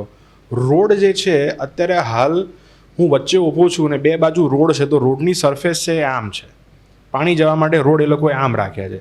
એટલે જ્યારે બહાર હું રોડ ઉપર દોડવા માટે જતો હતો, ત્યારે 10 કિલોમીટર દોડ્યા પછી મારો એક એન્કલ છે આમ રહે છે અને બીજો જે છે આમ. એટલે એક ઇન્વર્ઝન અને એક ઇવર્ઝનમાં તમારો એન્કલ સતત રહ્યા કરે છે. You are walking on a hard surface. એટલે બીજે દિવસે એન્કલમાં સોજો આવે અને એન્કલ દુખાવો થાય. બરાબર એ જ વસ્તુ ચાલવા માટે પણ લાગુ પડે છે, કે જે લોકોને થોડી ઉંમર છે, મસલ લિગામેન્ટ થોડા વીક છે અને લાંબુ ચાલે છે કલાક 1.5 કલાક, તો તમારા બંને પગ છે આમ જ રહે છે. દરેક એરિયાની અંદર ગાર્ડન છે અને દરેક ગાર્ડનમાં 900 મીટરનો રાઉન્ડ છે. પરફેક્ટ વસ્તુ છે. 10 રાઉન્ડ 9 રાઉન્ડ જે તમે ચાલો એ કરો, અને બધા મેન્ટેન હોય છે. પાણી છાંટીને એ લોકો સરફેસ બી ઇવન કરે છે. અને ક્લબ મેમ્બર્સ હો તો ક્લબની અંદર તો બધી જગ્યાએ શોક એબ્ઝોર્બિંગ સરફેસ છે જ. એટલે that walking is always better.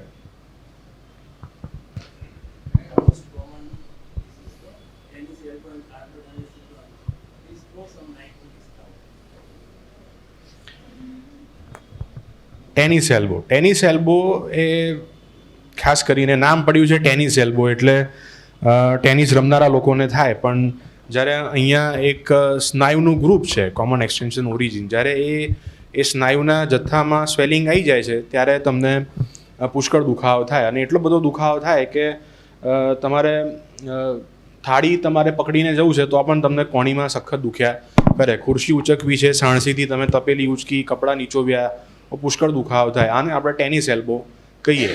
Tennis elbow સામાન્ય સારવાર એની એ છે કે તમે દવા અને ફિઝિયોથેરાપીને જરૂર પડે ટેનિસ એલ્બોનો બ્રેસ તમે પહેરો તો તમને રાહત તમને થઈ જાય છે. હજુ વધુ જરૂર પડે તો તમે PRP ઇન્જેક્શન અથવા તો લોકલ એનેસ્થેટિક ઇન્જેક્શન તમે એ જગ્યાએ આપો છો તો સોજો છે એ જતો રહે છે અને તકલીફ રાહત થાય છે. Sonography guided injection are the new thing in tennis elbow. કે સોનોગ્રાફીમાં જ્યાં તમે જુઓ કે જ્યાં સોજો છે ત્યાં તમે PRP ઇન્જેક્શન આપો રાહત થઈ જાય છે. બહુ એક્સ્ટ્રીમ કેસીસની અંદર સચિન તેંડુલકરને ટેનિસ એલ્બો થયું ને બેટ નહોતો પકડી શકતો, અને આખા ભારત દેશને જેટલું ટેનિસ એલ્બો વિશે ખબર હતી એટલું બીજા દુનિયામાં કોઈને ખબર નથી, એવું થઈ ગયું હતું. દરેક છાપા, દરેક ન્યૂઝપેપર ચેનલ બધા એ જ ચલાવ્યો. તો he ultimately had to go for surgery, અને જેટલો ખરાબ સ્નાયુનો ભાગ છે એ કાઢી દો તો એ રાહત થઈ જાય. એવી જ રીતે કાર્પલ ટનલ સિન્ડ્રોમ જે છે એ અહીંયાથી એક નસ જાય છે, જે નસ ખાસ કરીને આ બે આંગળીને એક અંગૂઠાને સપ્લાય કરે, અને જેવું પેલામાં નસ દબાય છે એવું આમાં પણ નસ દબાય છે. નસની ઉપર એક આવો પટ્ટો છે વિચ ઇઝ કોલ્ડ ફ્લેક્ઝર રેટિનાક્યુલર. એ જ્યારે જાડો થઈ જાય છે ત્યારે એ નસ ઉપર દબાણ કરે છે અને કોમ્પ્રેશનને લીધે દર્દીને ખાસ કરીને રાત્રે બહેનોમાં પોસ્ટ પ્રેગ્નન્સી, થાઇરોઇડ જેને હોય તકલીફ, એવા લોકોને એ જોવા મળે કે રાત્રે એવું કહે કે આ 2 આંગળી અંગૂઠામાં મને ખાલી રહે છે. આ જે સો કોલ માઉન્ટ ઓફ વિનસ જે કહેતા હોય, બરાબર, એ ધ થિનર એમિનન્સ એ નબળો પડી જાય છે, બેસી જાય છે. આ તકલીફ જોવા મળે. EMG NCB નામની એક તપાસ કરાવો જેથી ખબર પડે કે ભાઈ નસનો પ્રવાહ કેટલો છે, કેટલા ચેતાઓ અંદર જઈ શકે છે. અને જો ઓછા જતા હોય તો એને તમારે નાનકડું ઓપરેશન કરીને રિલીઝ કરો, પથ્થર હટાવી લો એટલે પાણી ચાલુ થઈ જાય, નસનો પ્રવાહ ચાલુ થઈ જાય, તકલીફથી રાહત થઈ જાય. કોમ્પ્યુટર માઉસ પણ એમાં એક ભાગ ભજવે વધુ, એટલે જ આપણે ખાસ બતાવ્યું હતું કે તમે રિસ્ટ ઉપર પણ પેડ રાખો તો આ તકલીફ તમારી ઓછી થાય પ્રોફેશનલ હેઝાર્ડની દ્રષ્ટિએ. યસ.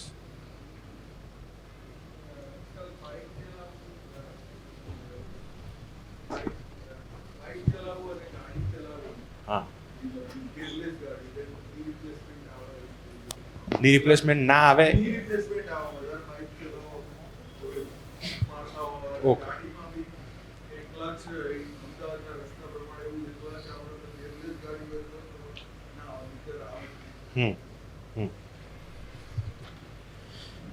એટલે વાત છે કે ક્લચવાળી ગાડી ચલાવો અને ઘૂંટણમાં દુખાવો થાય છે, કે કિક મારો છો અને ઘૂંટણમાં દુખાવો થાય છે, કે એવું બધું કરો તો ની રિપ્લેસમેન્ટની જરૂરિયાત પડે કે ના પડે? ચોક્કસ ના પડે. બરાબર. જ્યારે આવું કરતાં તકલીફ થાય છે તો એનો પ્રાઇમરી સોર્સ એ છે કે તમને ઘૂંટણનો સ્નાયુ, જે ક્વાડ્રિસેપ મસલ, જે રીનીએ વાત કરી કે તમે ની કેપ પહેરો તો જે સ્નાયુ નબળો થઈ જાય છે, તો એ સ્નાયુ નબળો છે એટલે તમને ક્લચ દબાવવાથી તમને ઘૂંટણમાં દુખાવો થાય છે. પણ ની રિપ્લેસમેન્ટની જરૂરિયાત હોય છે ઓસ્ટિયો આર્થરાઇટિસ. ઓસ્ટિયો આર્થરાઇટિસ એટલે ઓસ્ટિયો એટલે હાડકું, આર્થ એટલે સાંધો, અને આઇટિસ એટલે સોજો, કે ઘૂંટણના સાંધાનો સોજો, કોઈ પણ પ્રકારે સોજો આવે. અને ઓસ્ટિયો એટલે ઉંમર વધવાથી થતી એ તકલીફ. એટલે ઉંમર વધવાથી ઘૂંટણની સપાટી ખરબચડી થઈ જાય છે. ત્યારે તમે જેટલી વખત ચાલો, ઘૂંટણ વાંકોવાળો સીધો કરો, એટલી વારે ખરબચડી સપાટી એકબીજા સાથે ઘર્ષણ કરે અને તમને સોજો આવે અને દુખાવો થાય. આ કન્ડિશનમાં જ્યારે તમે 10 મિનિટથી વધારે ચાલી નથી શકતા, 10 મિનિટથી વધારે ઊભા રહી નથી શકતા, activities of daily living life are hampered, તમારા પગ વાંકા થઈ ગયા છે, પગ સંપૂર્ણ સીધા થતા નથી, આવી કન્ડિશનની અંદર ની રિપ્લેસમેન્ટ આવે. પણ કિક મારવાથી કે ક્લચ વધુ દબાવવાથી ની રિપ્લેસમેન્ટની સમસ્યા ના આવી શકે. હા, જે લોકોને ઓસ્ટિયો આર્થરાઇટિસ છે એ લોકોએ આ કિક મારવી એવોઇડ કરવી જોઈએ, નહીંતર દુખાવો વધી જાય. કે એ લોકો ગિયરલેસ ગાડી ચલાવે તો એમને સારું પડે, અને ગિયર સોફ્ટ હોય તો બી સારું પડે. પણ એ ઇન્ડિકેશન નથી કે આ દુખે છે એટલે આપણે ઓપરેશન કરાવવું પડે, કે આ વધુ કરું છું એટલે મારે કરાવવું પડે. વધુ ચાલવું અને ઘસારો, આ બી એક ગેરમાન્યતા છે કે હું વધુ ચાલીશ તો મને ઘસારો થશે. સાધુ ને સાદા ચાલે એટલા ભલા. બરાબર. કે સાધુ એક ગામમાં સ્થિર થઈ જાય, બાયનલાજ સારા હોતા નથી એટલે ગામનું નખોદ જ વાળે. એવી જ રીતે તમે સાદા બી તમે જો આરામ કરો, તમે ના હરતા ફરતા રહો તો એ જામ થઈ જાય. બરાબર છે. એટલે ચાલો એ સારું છે ઘૂંટણ માટે. અંદર પણ લુબ્રિકેશનનો સ્ત્રાવ સતત થયા કરે અને કોઈ તકલીફ થાય નહીં. જો ચાલવાથી ને કામ કરવાથી થાત તો દરેક મજૂર, દરેક લેબરર, દરેક ખેડૂત જે ખેતી કરે છે, મજૂરી કરે છે, એવા લોકોને પહેલું આવે. આવા લોકોને આવતું જ નથી. બરાબર છે. બીજા ક્લાસ ઓફ પીપલને જ આ તકલીફ વધુ થાય છે. એટલે ધેટ ઇઝ અ મિથ. હા, એટલે અમુક એવી પ્રવૃત્તિ છે કે જે તમે કરો ત્યારે ઘૂંટણ ઉપર શરીરનું વજન છે એનું લોડ વધારે આવે. જેવું કે દાદરા ઉતરવા, જેવું કે પલાઠી વાળીને બેસવું, જેવું કે ઉભડક પગે બેસવું, સ્ક્વોટિંગ કરવું. તો જે લોકોને આર્થરાઇટિસ છે એ લોકોએ આ પ્રવૃત્તિ કરવી ટાળવી જોઈએ. એનો મતલબ એ નથી કે તમે દિવસમાં 3-4 વખત ઉપર નીચે ના કરી શકો. પણ કેવું કે મારો કન્સલ્ટિંગ રૂમ 3જા માળે છે, તો નીચેથી ઉપર આવશે ને દર્દીને તો he will wait for 1 minute for lift, અને ઉપર આવશે. અને ઉપરથી નીચે જવું છે અને 10 સેકન્ડમાં લિફ્ટ નહીં આવે ને દાદરા ઉતરી જશે. બરાબર. આ એવોઇડ કરો. ઊંધું કરો વાંધો નથી, ચડીને આવો પણ ઉતરતા લિફ્ટમાં જાઓ, જેને આ તકલીફ છે. અને પલાઠી વાળવી કે સ્ક્વોટિંગ, હવે તો ઇન્ડિયન ટોયલેટ એવા રહ્યા નથી, but that one can avoid. ના બાપા ના ના. So that again the trainers કે જે લોકો, મને ખ્યાલ છે કે આ મેરેથોન પહેલાંની પ્રેપની અંદર એ લોકો રવિવારે સવારે જે ખાલી બિલ્ડિંગ છે, જે બિલ્ડિંગ બની રહ્યું છે એના માળ ચડાવડાવે ને એના માળ ઉતરાવડાવે. I don't think that is necessary. Mount Everest. એ વસ્તુ જુદી છે. બેઝ કેમ્પ છે તો એ લોકોનું તો એક ગ્રેજ્યુઅલ પ્રોસેસ છે એક્લિમેટાઇઝેશન થવા માટે, કે તમે એટલું ચડો તો તમારું હાર્ટ કેવી રીતે કામ કરે છે અને તમારો વેગલ ટોન વધે તો હાર્ટ રેટ ઓછો થાય. એ ગ્રેજ્યુઅલ પ્રોસેસ છે, એટલે માટે એ લોકોને એ ચઢાણ એ લોકો કરાવડાવે. That is a specific training. પણ એમને નોર્મલ સંજોગોમાં આવું લોકો કરાવતા હોય ટ્રેનર્સ કે દાદરા ચડો 50 વખત ચડીને ઉપર આવો. પેલા સ્ટેપર્સ પણ હોય છે જીમમાં જે તમને દાદરા ચડાવે, એટલે પેલા કે આજે જો 50 માળ ચડ્યો. અરે એવું ક્યાં કહ્યું? એટલો જુલમ ક્યાં આપવાનો છે આપણે જીવન શરીરમાં?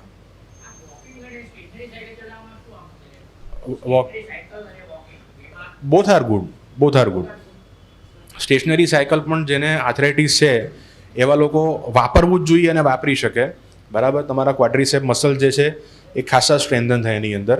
અને સિમિલરલી વોકિંગ બહાર ચાલવું એ તમારું કેલેરી બર્નિંગ વધારે કરે છે રાધર દેન સ્ટેશનરી સાયકલ. પણ stationary cycle is equally good. જેને આથરાઇટિસ છે એ લોકોને ચાલવું, સ્ટેશનરી સાયકલ, સ્વિમિંગ, આ 3 પ્રવૃત્તિ છે એ લોકો માટે સૌથી સારી છે.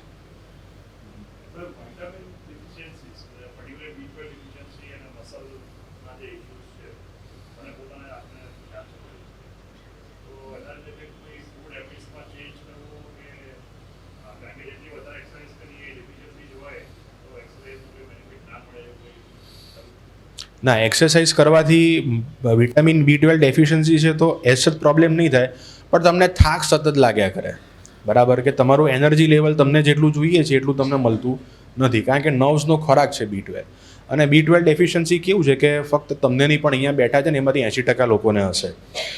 It is I would say endemic જેવી વસ્તુ થઈ ગઈ છે B12 ડેફિશિયન્સી. બરાબર, પેલો એપિડેમિક હતો, કોવિડ પેન્ડેમિક હતો, તો આ હોય જ છે એમ, અત્ર તત્ર સર્વસ્વ. શું કરવું અને કેમ થાય છે? તો vitamin B is water soluble vitamin. બરાબર છે, એટલે B12 બનાવનારા બેક્ટેરિયાઝ હોય છે જે જમીનમાં જ હોય છે. અને આપણે જે પાણી પીએ છીએ, આરો વોટર આપણે પીએ, બધું ફિલ્ટર થઈને આવે છે, એટલે એ બેક્ટેરિયાનો નાશ થઈ જાય છે કે જે એબ્ઝોર્બ કરે છે કે જે બનાવે છે એ હોતું જ નથી. એટલે basically that is your main B12 intake which is deficient. પહેલાં જે બોરવેલનું પાણી પીતા હતા, ઉકાળીને પીતા હતા, હવે કોઈ એવું પાણી રહ્યું જ નથી. ગ્રીન લીફી વેજીટેબલ્સ, એગ્સ અને ફ્યુ નોન વેજીટેરિયન સ્ટફ એમાંથી તમને મળે. હવે તમે ખાવાનું બનાવો છો, ગરમ કરો છો, these are all heat sensitive vitamins છે, એટલે એમાં એ નાશ પામે છે. એટલે આપણે ટેબ્લેટ્સ એની લેવી પડે છે. બરાબર છે, અને ખાસ કરીને સી ફૂડમાં મળે એવું આપણે ખાતા ના આવીએ. યસ.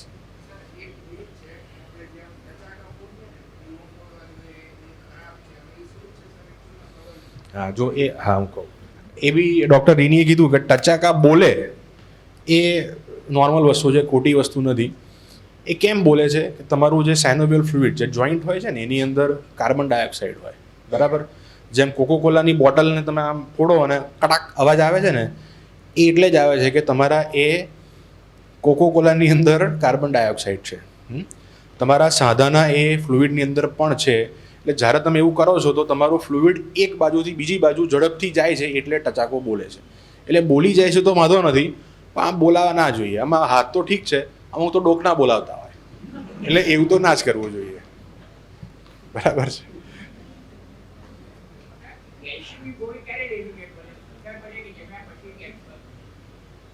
લેવી જ ના જોઈએ. કેલ્શિયમની ગોળી એ સૌથી વધારે ફાયદો એ કંપનીને કરાવે છે, દર્દીને નહીં. બરાબર, પૂછો કેમ? કારણ કે એ કેલ્શિયમની ગોળીમાંથી એબ્ઝોર્પ્શન ફક્ત 30 થી 40% જ થાય છે, બાકી બધું સ્ટૂલ મારફતે બહાર નીકળે છે. ઉદાહરણ તરીકે તમારા ફેક્ટ છે, એવું નથી ઉદાહરણ, પણ તમારે રોજિંદા જીવનની કેલ્શિયમ જરૂરિયાત છે 1 ગ્રામ. બરાબર છે, જે તમને 1 લીટર દૂધમાંથી તમને મળી જાય છે. લીટર દૂધ તો તમે પીવાના નથી. 1 લીટર દૂધમાંથી જે તમને કેલ્શિયમ મળે છે બધું એબ્ઝોર્બ થાય છે. તમે દૂધ ખાઓ, દહીં ખાઓ, છાશ ખાઓ, પનીર ખાઓ, ચીઝ ખાઓ, વોટ એવર યુ ઈટ. હવે આ ટેબ્લેટ જે છે એ 500 મિલીગ્રામની ટેબ્લેટ આવે છે, એમાંથી 63% એબ્ઝોર્બ થાય છે. એટલે ફાયદો કોને થયો? તમને થયો? ના થયો. પણ તમે કેલ્શિયમ રીચ ડાયટ તમે ખાઓ, કેળું, સીતાફળ, એપલ, પાઇનેપલ, શિંગોડા, સરગવાની સિંગ, લીલા પાંદડાવાળા શાકભાજી, આ બધામાં તમને કેલ્શિયમ મળે છે. બરાબર છે. આ બાયો અવેલેબલ કેલ્શિયમ છે, તરત એબ્ઝોર્બ થઈ જાય છે અને જે એબ્ઝોર્બ થાય છે એ કામમાં આવે છે. કેલ્શિયમ સાઇટ્રેટ મિલિએટ એક એવું છે કે જે મેક્સિમમ એબ્ઝોર્બ થાય છે, તો એની ગોળી કદાચ જરૂર પડે લઈ શકો તો લેવી જોઈએ. બીજી વસ્તુ છે કે જેવા ઓસ્ટિયોપોરોસિસ છે જેના માટે કેલ્શિયમ સપ્લિમેન્ટ આપણે લેવા જોઈએ, તો બહેનોને પોસ્ટ મેનોપોઝ કેલ્શિયમની ઉણપ સર્જાતી હોય છે, તો આવા દર્દી કેલ્શિયમની ટેબ્લેટ લે તો બરાબર છે. બાકી બાય એન્ડ લાર્જ પુરુષને કેલ્શિયમની જરૂરિયાત હોતી નથી. અનલેસ અન્ટિલ ફ્રેક્ચર થયું ને હાથમાં પ્લેટ નાખી કે બાંધી રાખ્યો, પ્લાસ્ટર કર્યું, તો પછી કેલ્શિયમ લેવાનું જુદી વસ્તુ છે. બાકી બાય એન્ડ લાર્જ આવશ્યકતા નથી હોતી. ને હોય તો મેં કીધું હોય કે calcium rich diet is best.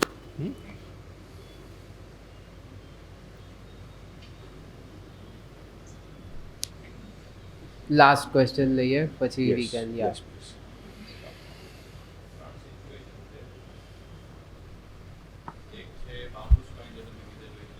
હા હા હા ના, HLA-B27 એટલે એન્કાલોઝિંગ સ્પોન્ડિલાઇટિસ.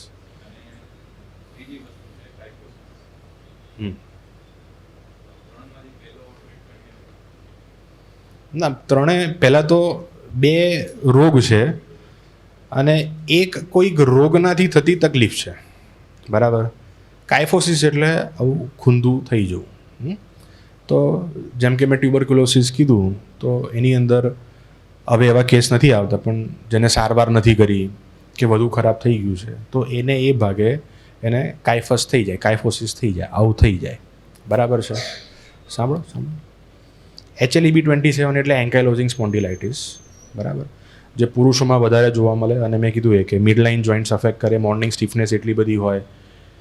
તો આ કન્ડિશન જુદી છે ને આની સારવાર જુદી છે. સંધિવા એટલે રૂમેટોઇડ આર્થરાઇટિસ, જે બહેનોમાં વધુ જોવા મળે, નાની ઉંમરે જોવા મળતો આ રોગ છે, જેમાં ખાસ કરીને નાના સાંધા અફેક્ટ થાય છે, એક અથવા એક કરતાં વધુ. ઘૂંટણ બી થાય, થાપો પણ થાય, ગરદનના મણકા થાય. બરાબર છે. સંધિવા માટેની સારવાર જુદી છે, which is disease modifying anti rheumatoid drugs, DMARDs. સાથે તમારે કસરત પણ એટલો અગત્યનો ભાગ ભજવે છે. આ સંધિવાની ટ્રીટમેન્ટ છે. બરાબર. આ ના કરો તો જેમ ઉધઈ લાકડું ખાઈ જાય એવી રીતે સંધિવા એ તમારો જોઈન્ટને કોરી ખાય છે અને તમને આર્થરાઇટિસ થઈ જાય. બરાબર. અને મેં કીધું કે કાયફોસિસ છે એ અમુક રોગના લીધે થતી સેકન્ડરી તકલીફ છે, પ્રાઇમરી તકલીફ એ નથી.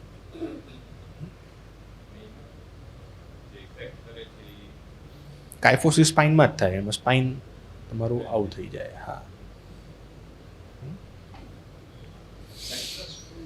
વિટામિન સી એસ્કોર્બિક એ ફાયદાકારક છે. અધર એસિડ્સ ખાધા જેમ કે લીંબુના ફૂલ સાઇટ્રિક એસિડ, આમલી tartaric acid, can they damage to the joints as well as to other parts of the body? પહેલાં તો લીંબુના ફૂલ છે ને આર્ટિફિશિયલ વસ્તુ છે. બરાબર. એટલે that absolute damages hour body. જે આપણે ખમણ બનાવીએ ને એમાં લીંબુના ફૂલ જ એ લોકો નાખે, એટલે એ વસ્તુ તમને નુકસાન કરે. પણ આમલી જે છે નેચરલ સબસ્ટન્સ છે, એટલે આમલીની અંદર એવો વાંધો ના આવે. એ તમારા જોઈન્ટ કે એને કોઈ તકલીફ ના કરે.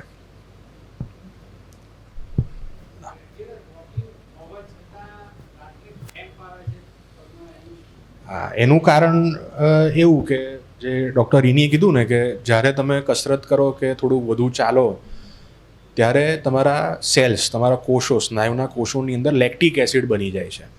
આ લેક્ટિક એસિડ આ ક્રેમ્પ માટે જવાબદાર હોય છે. નંબર 1. લેક્ટિક એસિડ બનવા પાછળનું કારણ શું છે? Cell dehydration. તમે પાણી ઓછું પીતા હો તો આ લેક્ટિક એસિડ બને. પાણી ઓછું પીધું, પ્રવૃત્તિ વધારે કરી એટલે આ લેક્ટિક એસિડ બન્યું. એટલે તમારે પાણી વધારે પીવું જોઈએ, તો આ ક્રેમ્પ્સની સમસ્યા તમારી જતી રહેશે. સાથે B12 ઓછું હોય તો પણ આ રાત્રે ખાસ કરીને પિંડીના સ્નાયુ એકદમ ખેંચાઈ જાય, ક્રેમ્પ આવે, આ ઓછું થઈ જાય. પણ મેક શ્યોર કે તમે 3 લીટર પાણી પીવો, તો આ તકલીફ તમારી જતી રહે. Why is it advisable to do swimming for the older women? यानी उनको मोस्टली मैंने सुना है डॉक्टर्स एडवाइस करते हैं ओल्डर वुमन को, जनरली वुमन को और बैक पेन की स्विमिंग करना चाहिए. Yes, so not just women, older men and women both. Why swimming is better than, say, other activities? Because it is non-weight bearing. Okay, जब आप चलते हैं, जब आप दौड़ते, when you walk or when you run, it's weight bearing activities. Cycle is non-weight bearing. Swimming is non-weight bearing. So whenever patient is having knee pain or back pain, then which is usually not the case when they swim. That is number one. Number two, the muscle injuries or damages, the sprains and strain will also not happen while swimming. Because there is a constant resistance of water. So it also protects our muscle. Okay. So hydrotherapy or hydro exercises or swimming is better and mainly advocated to little elder people who can swim. Or is it advisable to take anesthesia shots on the trap muscle? On the Trap muscle. trapezius. Yeah, trap muscle. So first of all, you need to find the cause why there is trapezitis or why there is neck pain. Whether there is B12 deficiency, whether your posture or work related issues are still there, whether the activity which is causing the pain, is it repetitive? If the source, if the cause is found, then eliminate that. If the pain is such severe, then you can take local shots of not just local anesthetic, but also of steroid. Only these two in combination will help. Just local anesthetic might not help. It would be just transient. Yes. So I'll end, but before I end, I want to speak one thing, that all of you came from this door, the back door. My father started his Ahmedabad management journey probably 25 years back, and he was PR committee chairman for the longest period. I don't remember. And this hall was then made with the donation of Samved Hospital. So this hall is in the name of Samved. એટલે જ્યારે હું અહીં આવ્યો, મેં મારી conference બી અહીંયા રાખી હતી, એટલે મને થયું કે આ એ જ હોલ છે, એટલે અહીંયા બહાર બોર્ડ છે Samved hall. So I just wanted to say that. Thank you so much, doctor. Thank you so much, audience, for being so patient and listening to us. We were live on Instagram and YouTube also. YouTube also, it will be uploaded after probably 2 or 3 days.